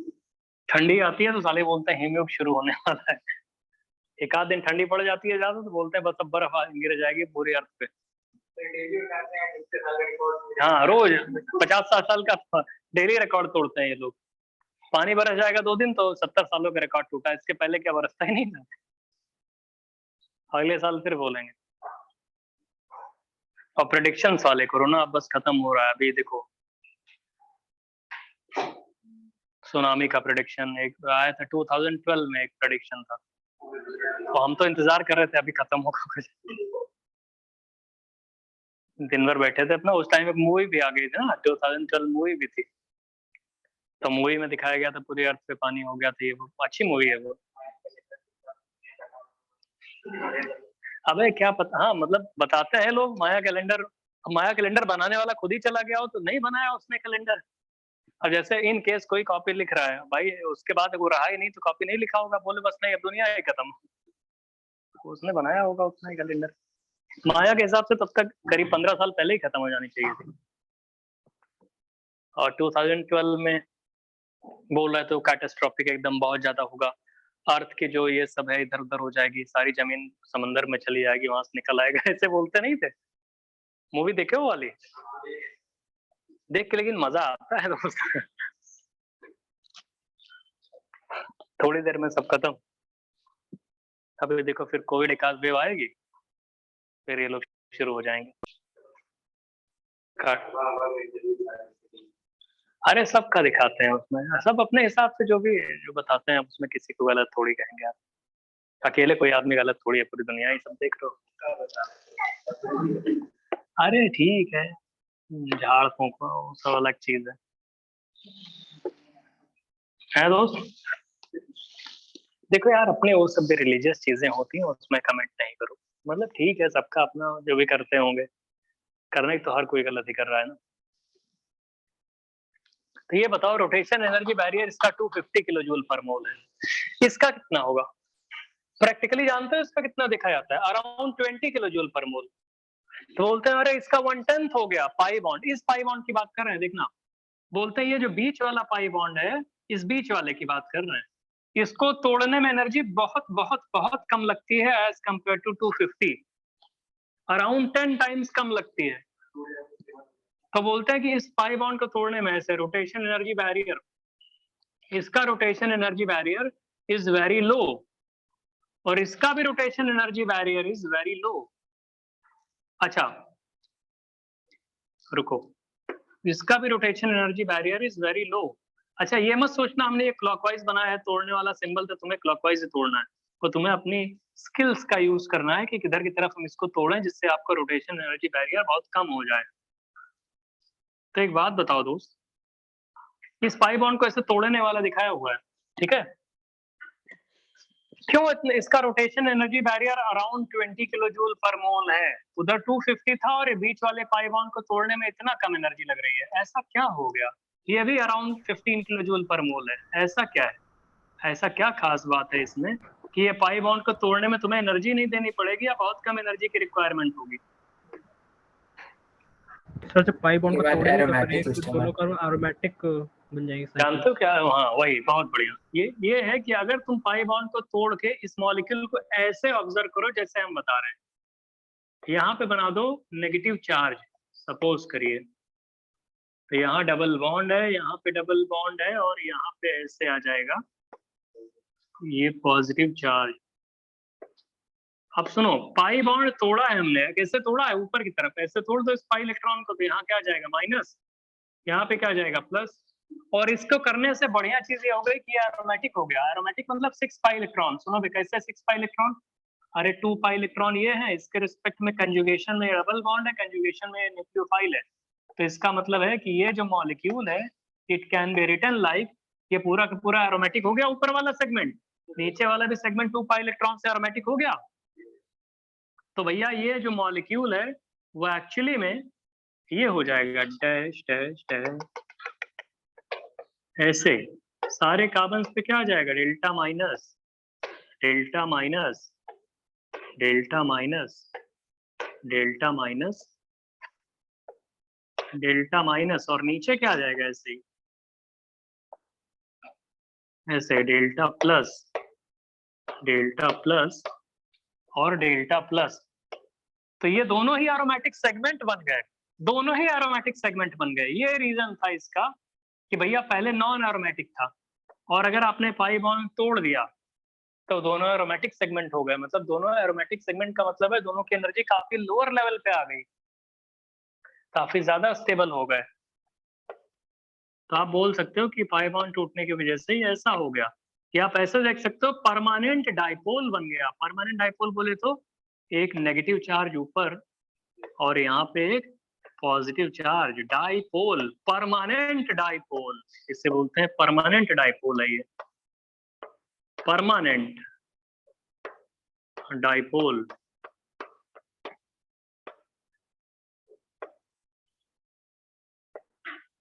परमानेंट डाइपोल,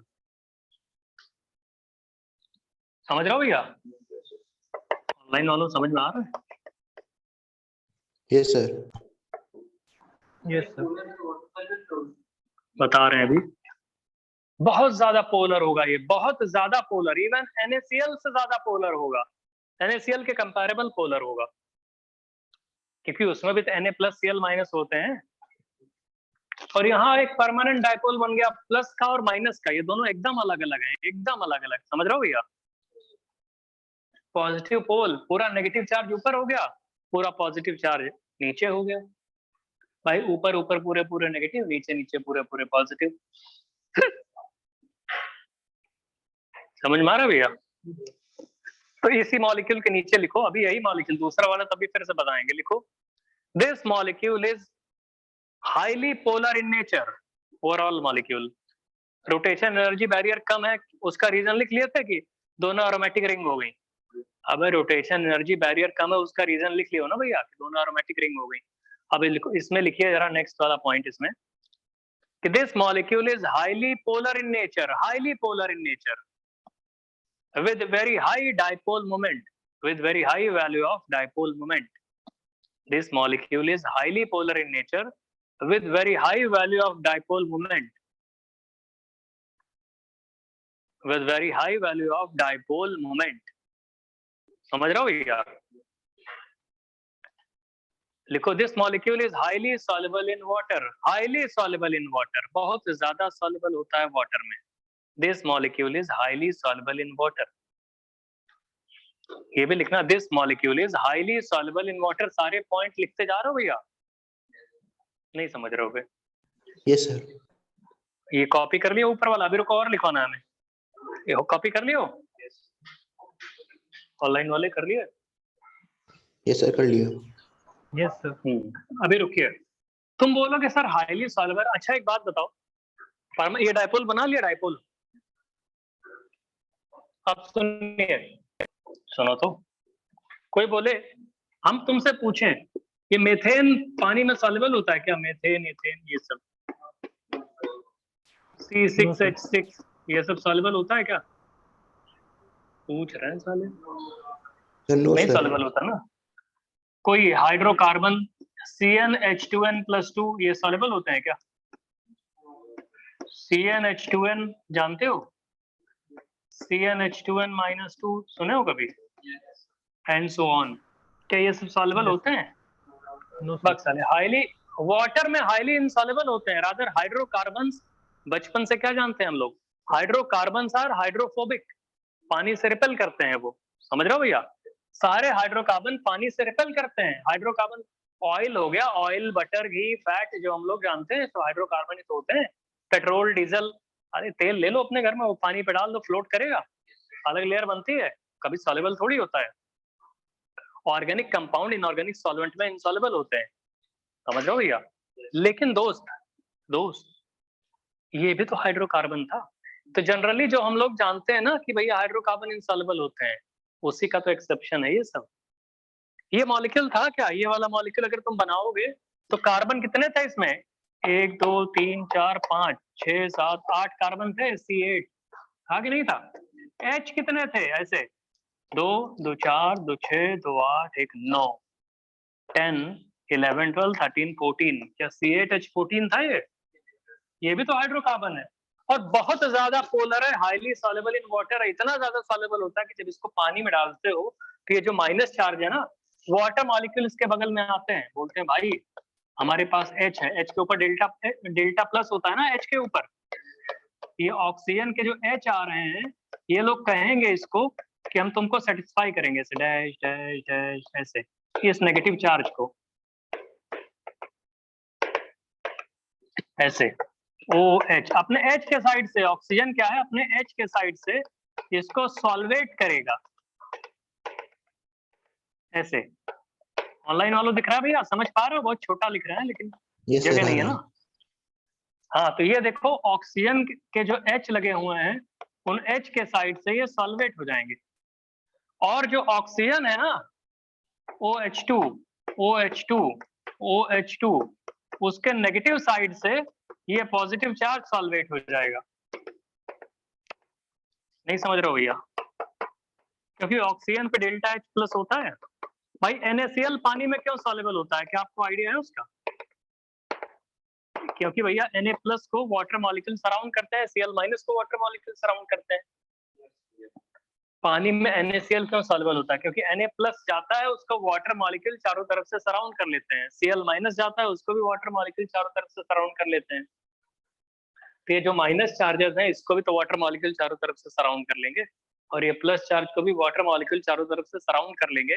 जैसे NaCl में Na प्लस और Cl माइनस को क्या करते थे, लकीली वो ठीक है, ये दोनों एक बॉन्ड से जुड़े हैं, लेकिन ऊपर वाला सेगमेंट पूरा का पूरा हाइड्रेटेड हो जाएगा विद हाइड्रोजन ऑफ वाटर और नीचे वाला पूरा का पूरा सेगमेंट हाइड्रेटेड हो जाएगा विद ऑक्सीजन ऑफ वाटर। समझ रहे हो भैया? एनॉर्मस अमाउंट ऑफ हीट निकलेगी। तो जो एक मिसकंसेप्शन लोगों के दिमाग में भरा होता है कि all hydrocarbons are hydrophobic in nature, वो गलत है क्योंकि ये आपको दिख रहा है ये हाइड्रोफिलिक है। तो पहले ब्रैकेट में लिखिए in general hydrocarbons are, bracket में कहीं लिखो in general hydrocarbons are hydrophobic in nature, in general hydrocarbons are hydrophobic in nature, in general hydrocarbons are hydrophobic in nature, in general hydrocarbons are hydrophobic in nature। मतलब समझ रहे हो उसका कि they are water insoluble, that means they are water insoluble, है ना, that means they are water insoluble, like methane ethane alkane alkene alkyne ऐसे लिख लो वहीं पे, like methane ethane alkane alkene alkyne etc, hydrocarbons in general benzene ये सब insoluble होते हैं। लेकिन ये जो ऊपर मॉलिक्यूल लिखा है अब उनके इन मॉलिक्यूल्स के लिए लिखो कि although they are hydrocarbon, although these molecules are hydrocarbon, although these molecules are hydrocarbons, और ऑल्दो ये molecule these molecules are hydrocarbons still they are highly soluble in water.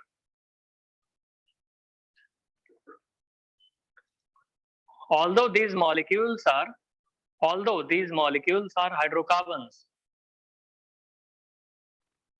दो हम उसमें लिख लेना फिर उसके बाद भी कि फिर भी they are highly soluble in water, है ना। जैसे upper segment, both upper and lower segment दोनों are hydrated by water molecules. समझ रहे हो भैया? लिख लो both upper and lower segment, both cationic and anionic segment, both cationic and anionic segments are hydrated by water molecule, both cationic and anionic segments are hydrated by water molecules। समझ रहे हो भैया? दोनों ही हाइड्रेटेड हो रहे हैं। अलग से लिखना इसको कि वाटर मॉलिक्यूल में नेगेटिव पार्ट को ऑक्सीजन के साथ लगा हुआ H हाइड्रेट कर रहा है और पॉजिटिव पार्ट को ऑक्सीजन खुद ही हाइड्रेट कर रहे हैं। जितने भी वाटर मॉलिक्यूल सराउंड करवा सकते हो करवा लो, ये नहीं कि हमने 4 ही 5 बनाए, तुम और बना सकते हो। ये हाइड्रोकार्बन्स जो है वो हाइड्रेटेड, हाइड्रेट करते रहे।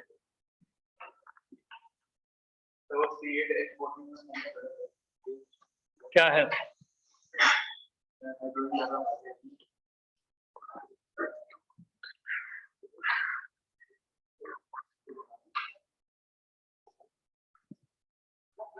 H12 है,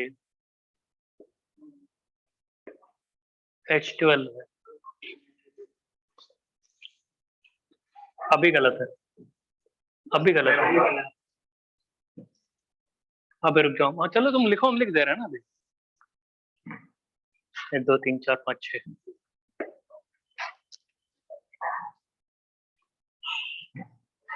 6 होगा। C8H6।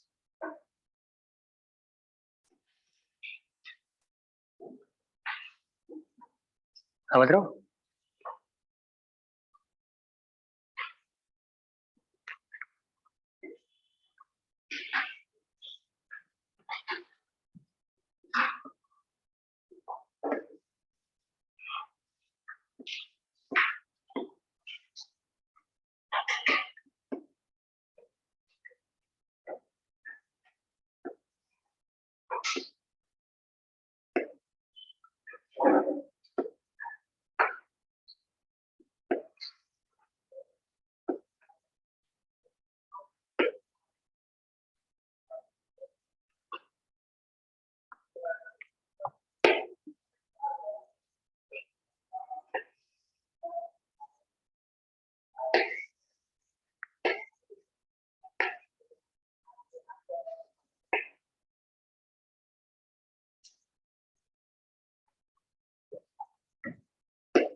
ऊपर वाला कॉपी कर लिया। ये मॉलिक्यूल भी वैसा ही है, एग्जैक्टली वैसा है। इसका भी रोटेशन एनर्जी बैरियर देखो 15 किलो जूल पर मोल है। क्या ऐसे तोड़ोगे बॉन्ड इस तरफ, नीचे की तरफ टूटेगा? तो पर ऐसे नीचे की तुमको तरफ एग्जाम में तुमको कंफ्यूज करने के लिए ऐसे दे सकता है। फिर तुम अपने स्किल्स लगाओ, ऐसे तोड़ोगे तो बहुत गंदा हो जाएगा। ये भी एंटी एरोमेटिक, ये भी एंटी एरोमेटिक हो जाएगा। समझ रहे हो?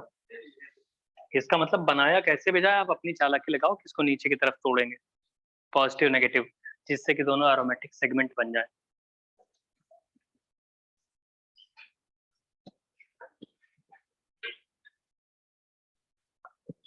देखो भैया, हम बना दे रहे हैं, तोड़ दिया आपने उसको, और तोड़ने के बाद ये बनेगा। जगह ऊपर है नहीं तो हम यहाँ बना दे रहे हैं ऐसे। नेगेटिव चार्ज यहाँ बना दो, पॉजिटिव चार्ज यहाँ बना दो, और ऊपर की तरफ जब पॉजिटिव बनाओगे तो पूरा का पूरा एरोमेटिक हो गया भाई। ऊपर वाला ट्रोपोलियम बन गया बे वो। तो इसको हम ऐसे भी लिख सकते हैं कि ये इज इक्विवेलेंट टू, ये ट्रोपोलियम कटायन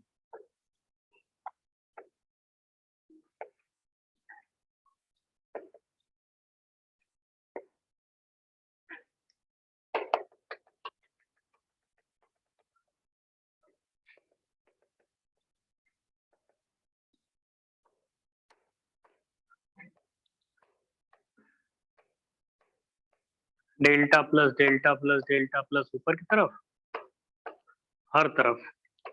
ऑनलाइन वालों प्रेजेंट हो भैया, आप कुछ बोल नहीं रहे हो तुम लोग, बहुत यस देर सर से है। खाली छुपे हैं लोग। नहीं सर, यस पढ़ रहे सर। हैं। अच्छा अच्छा सर अच्छा, ठीक है। हमको लगा भाग गए, कुछ सांस नहीं ले रहा उधर से, आवाज ही नहीं आ रही मतलब। चलो ये समझ गए। और यहाँ से फिर हम बोल सकते हैं कि ये भी डायपोल बन गया।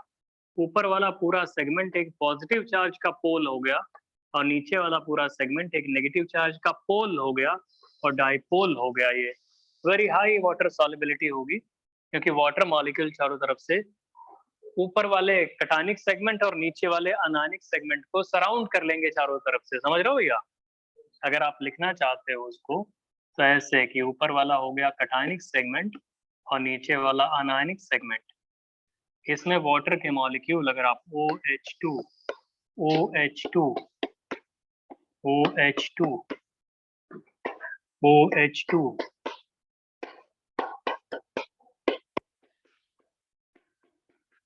ऐसे डैश डैश डैश डैश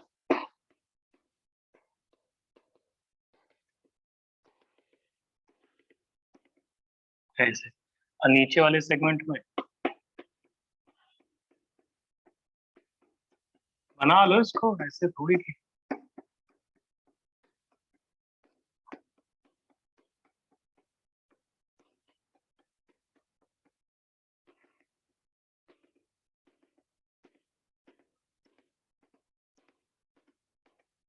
बना लो इसको। Very high water solubility, although इनको हम बोलते हैं कि हाइड्रोकार्बन वाटर इनसॉल्युबल होते हैं, ठीक है, हाइड्रोकार्बन होते होंगे। अभी ये वाला एक्सेप्शनल मॉलिक्यूल आपको साफ साफ दिख रहा है। कार्बन कितना हो गए,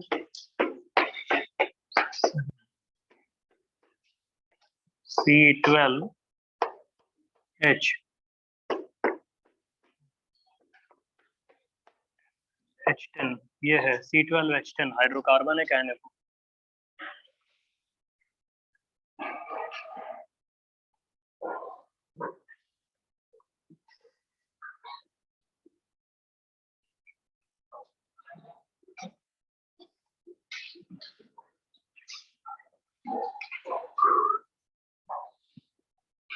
समझे भैया, रोटेशन एनर्जी बैरियर वाला। और भी ऐसे ही है मॉलिक्यूल, बता रहे हैं, पहले इसको कॉपी कर लो। कर लिया ऑनलाइन वाले है क्या? ये सर कर लिया। यस सर कर लिया।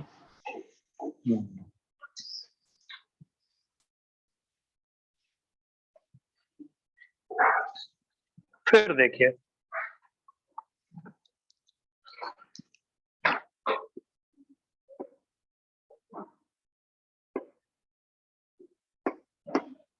ये भी भाई बहुत पोलर है, वेरी हाई डाइपोल मोमेंट है इसका। कोई बोले क्यों? अब ये क्या दिख रहा है, नॉन एरोमेटिक दिख रहा है, ये नहीं समझ रहा हो। इसमें भी रोटेशन एनर्जी बैरियर काफी कम है, काफी कम, मतलब इसको थोड़ा सा भी हीट करोगे तो ये जानते हो किसमें कन्वर्ट हो जाएगा?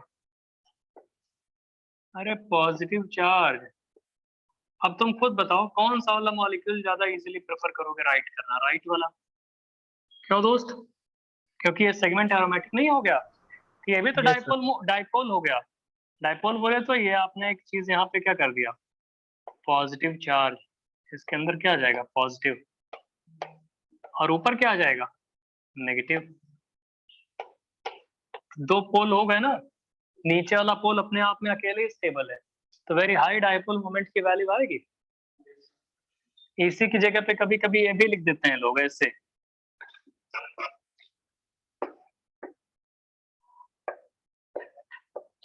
डबल बॉन्ड हो, यहाँ पे कहीं कहीं हमने देखा लिख देते हैं पीएच और पीएच। पीएच बोले तो फिनाइल, कुछ नया थोड़ी कर दिया तुमने, बात तो वही है। नहीं समझ रहा भैया? अरे ठीक है, ये वाला सेगमेंट, ओ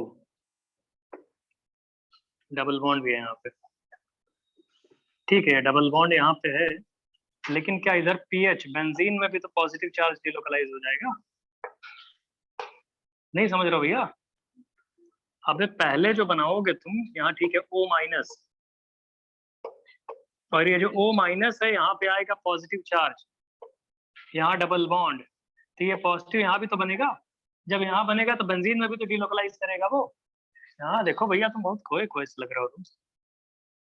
यहाँ देखो क्या समस्या है भैया तुमको, ट्राई करो दोस्त। यहाँ डेल्टा प्लस, यहाँ भी डेल्टा प्लस, और यहाँ भी डेल्टा प्लस, ठीक है दोस्त। ये भी डाइपोल मोमेंट अच्छा खासा है इसका। चलो बनाओ।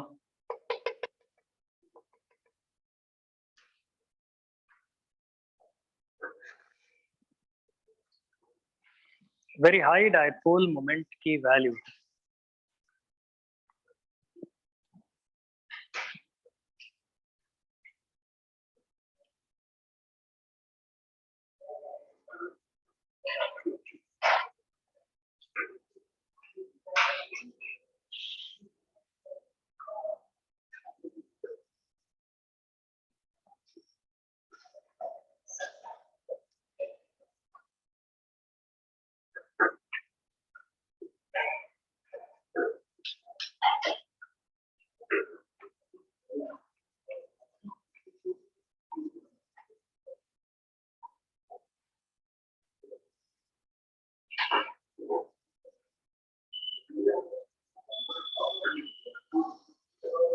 ठीक है दोस्त,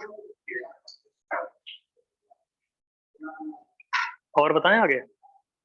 हाई सॉल्युबिलिटी हो गई, डायपोल मोमेंट वाला कॉन्सेप्ट समझ में आ गया। चलो एजुलिन के बारे में बता दे, azulene, अजुलिन।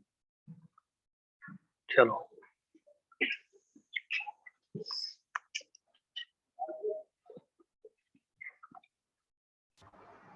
Sir quasi aromatic compound इन्हीं को बोलते हैं। हाँ बहुत बढ़िया, एक चीज नाम हम छूट गया, इन्हीं को क्वासी एरोमेटिक बोलते हैं, QUASI, quasi aromatic, ARO।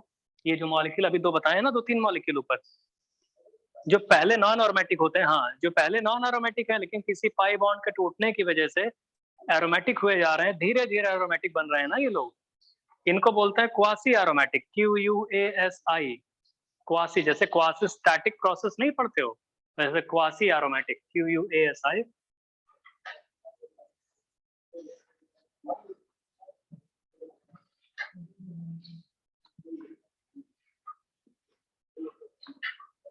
Quasi aromatic.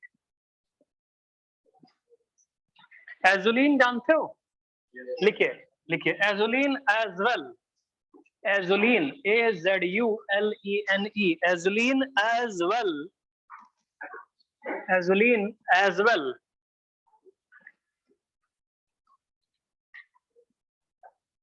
possess very high dipole moment, possess very high dipole moment, है ना, very high polarity क्या लिख सकते हो इसको, very high dipole moment मतलब very high polar, काफी ज्यादा पोलर है, या very high dipole moment है, या very high polar है, काफी ज्यादा पोलर या very high dipole moment। ठीक है भैया, एजुलिन। एजुलिन होता कैसे है, कल आपको बताया था हमने, AZULENE, यही तो होता है एजुलिन है। ये सुनो, ऐसे बनाओ, ऐसे पहले क्या किया जाता है एजुलिन बनाते टाइम, ऐसे 7 मेंबर की रिंग बनाते हैं, नहीं समझ रहे हो भैया, रुक जाओ, हम एक बार बना दे रहे हैं, रुक जाइए। ऐसे बनाते हैं, ऐसे बनाते हैं, ऐसे, हाँ ठीक तो बना रहे हैं, ऐसे, ठीक। इसी पे 5 मेंबर की रिंग भी लगाते हैं, ऐसे। पहले ये बनाओ 7 और 5, 7 बनाओ और उसी के साइड पे 5 बना लो। कल हमने वैसे ऑनलाइन क्लास में बताया था, लेकिन चलो अभी लिखो एजुलिन ऐसे, ठीक है भैया, पहुंच गए इतना। अब देखिए कैसे बनाते हैं, देखो तो, देखो तो, इधर देखो, इसको सपोज करो ऐसे कर देते हैं, यहाँ डबल बॉन्ड, अभी रुकना, इसको ऐसे डबल बॉन्ड यहाँ से शुरू करते हैं, ये कर दिया तुमने, ठीक दोस्त, ये कर दिया तुमने, ये हो गया, फिर ये कर दिया तुमने, ऑल्टरनेट पोजीशंस पे डबल बॉन्ड चल रहा है, तो ये कर दिया तुमने और ये कर दिया तुमने, ये होता है एजुलिन। बोलोगे सर इसमें तो पोलैरिटी है ही नहीं, समझो, बना लो, इतना बना लिया भैया, सबको समझ में आ गया कहाँ से पाई बॉन्ड लगाया। सबसे पहले शुरुआत यहाँ से किया हमने, फिर इसके अल्टरनेट, एक इसके बाद छोड़ के यहाँ, फिर छोड़ के यहाँ, छोड़ के यहाँ, छोड़ के यहाँ, छोड़ के फिर वही आ गया, कंजुगेटेड हो गया। इसको ऐसे भी लिखते हैं एजुलिन को, इज इक्विवेलेंट टू, कोई बोले चार्जेस दिखाओ इसमें, आप तो बोल रहे हो हाईली पोलर है, हमको तो साला न्यूट्रल दिख रहा है, दोनों तरफ न्यूट्रल न्यूट्रल है, हाईली पोलर कैसे ऐसे होता है हाईली पोलर। सपोज करो ये पेयर ऑफ इलेक्ट्रॉन टूट के इधर चला आया, सपोज करो, तभी तो समझ में आएगा पोलैरिटी।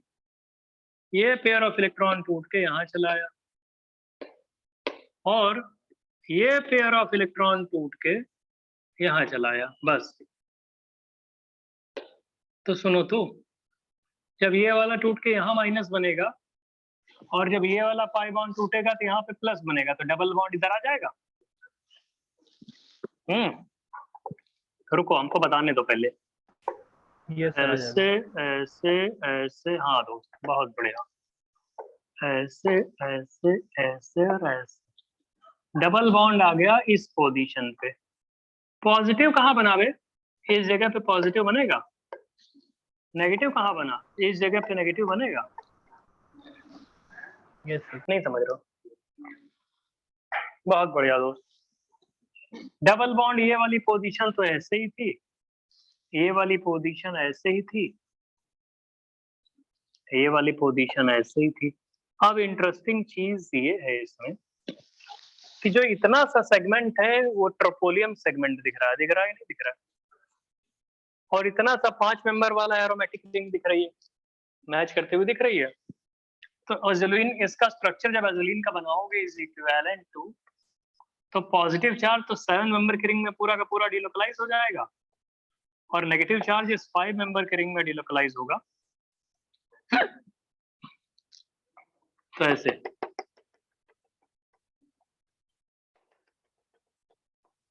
यहाँ डेल्टा प्लस, यहाँ डेल्टा प्लस, यहाँ डेल्टा प्लस, यहाँ डेल्टा प्लस, यहाँ डेल्टा प्लस।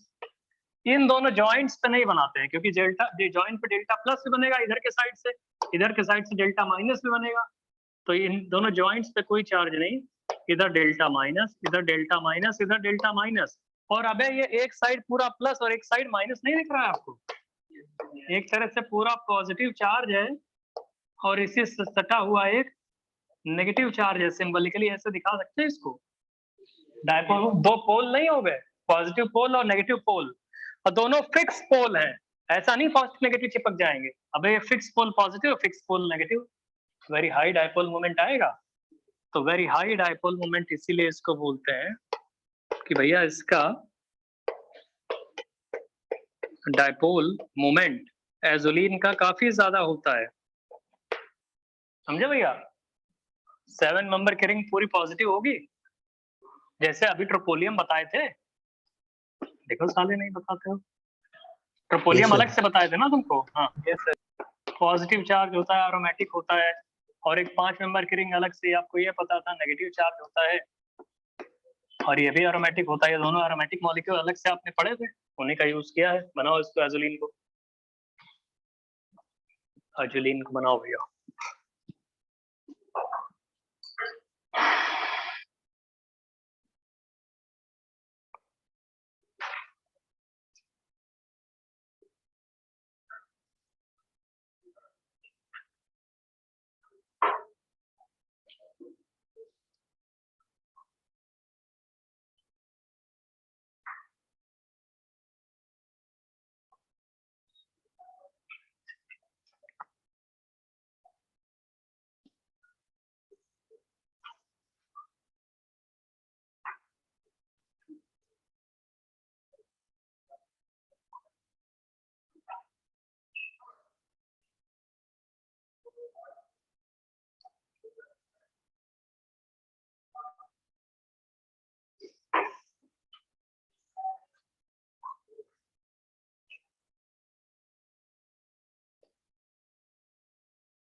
समझ रहे हो भैया?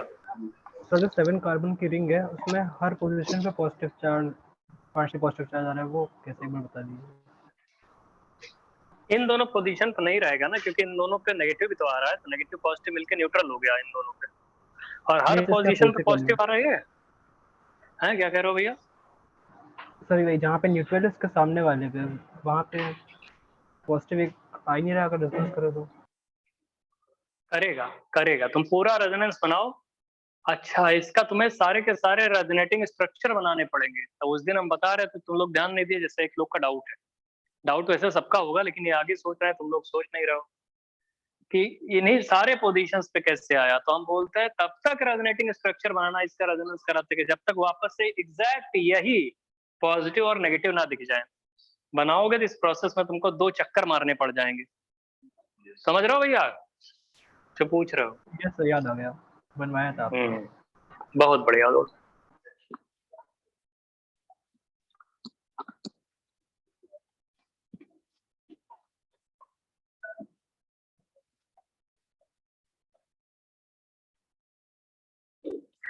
समझ में आ गया भैया रोटेशन एनर्जी बैरियर वाला?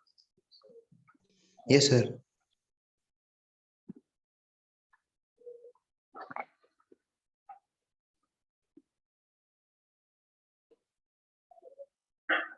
चलिए अब लिखिए compare stability of following carbocation. Compare stability of following carbocation.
ये 3 मेंबर की रिंग है, जो ट्रायंगल जैसा बना रहे हैं 3 मेंबर की रिंग है, कोई पाई बॉन्ड नहीं है इसमें, नॉर्मल 3 मेंबर की रिंग है साइक्लोप्रोपाइल मिथाइल। चलो बनाओ। ये 5 मॉलिक्यूल हैं, अदर 5 कार्बोकेटायंस हैं, इनमें स्टेबिलिटी बताओ। तो हम बेयर्स एंगल स्ट्रेंथ थ्योरी पढ़ाए तुमको।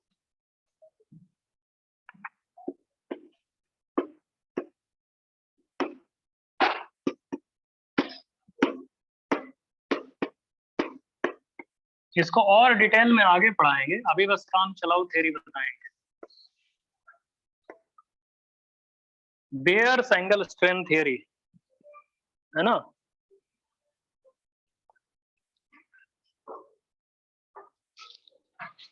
चलो बनाओ भैया।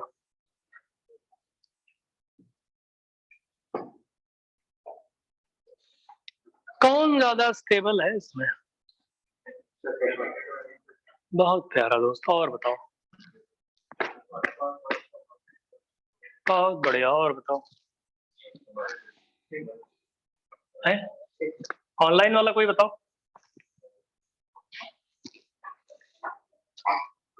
कोई बात नहीं। सबसे ज्यादा स्टेबल 6, फिर 5, फिर 4, 6 के बाद 6 आई नहीं साले। 5 4 3 2 1। बोलो ये क्या हो गया? इसका नाम होता है साइक्लोप्रोपाइल मिथाइल कटायन। इसमें डांसिंग रेजोनेंस लगता है या बेयर्स एंगल स्ट्रेंथ थ्योरी लगती है। शायद सुना हो डांसिंग रेजोनेंस, तुम लोगों ने कभी सुने हो? Yes sir. सुने होगे तो वही लगेगा। हाँ सुने तो हो ऑनलाइन वाले भी, तब भी साले गलत बताते हो। और जब इसमें लगेगा डांसिंग रेजोनेंस तो इसमें डबल डांसिंग रेजोनेंस, इसमें ट्रिपल डांसिंग रेजोनेंस या triple Baeyer angle strength theory. पहले तो स्टेबिलिटी का ऑर्डर लिखो, बेयर्स एंगल स्ट्रेंथ थ्योरी, उसके बाद साइक्लोप्रोपाइल मिथाइल कटायन जो लिखा हुआ है,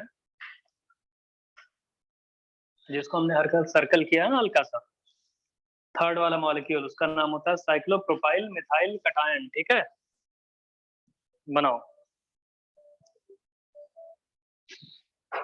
समझे दोस्त? Cyclopropyl methyl cation.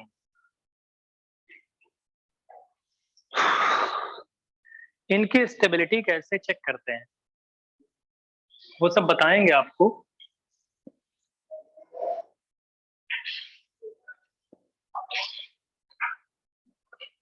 ये समझ में आ रहा है स्टेबिलिटी का ऑर्डर? तो इसमें लिख लो, ये cyclopropyl methyl cation can be explained by using Bayer's angle strength theory or by using concept of dancing resonance.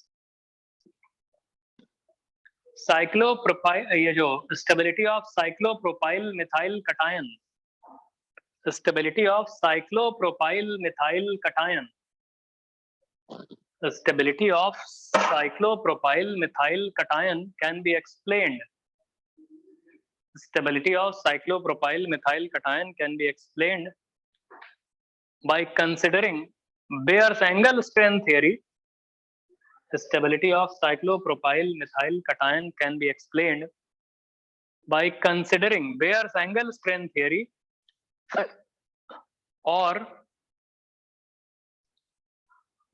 by using dancing resonance or by using dancing resonance. ये नेक्स्ट क्लास में आपको पढ़ाएंगे, अब आप लोग ब्रेक ले सकते हैं। Thank you very much. Online वालों कॉपी कर लिया, हटा दे रहे हैं। Yes, sir. ओके।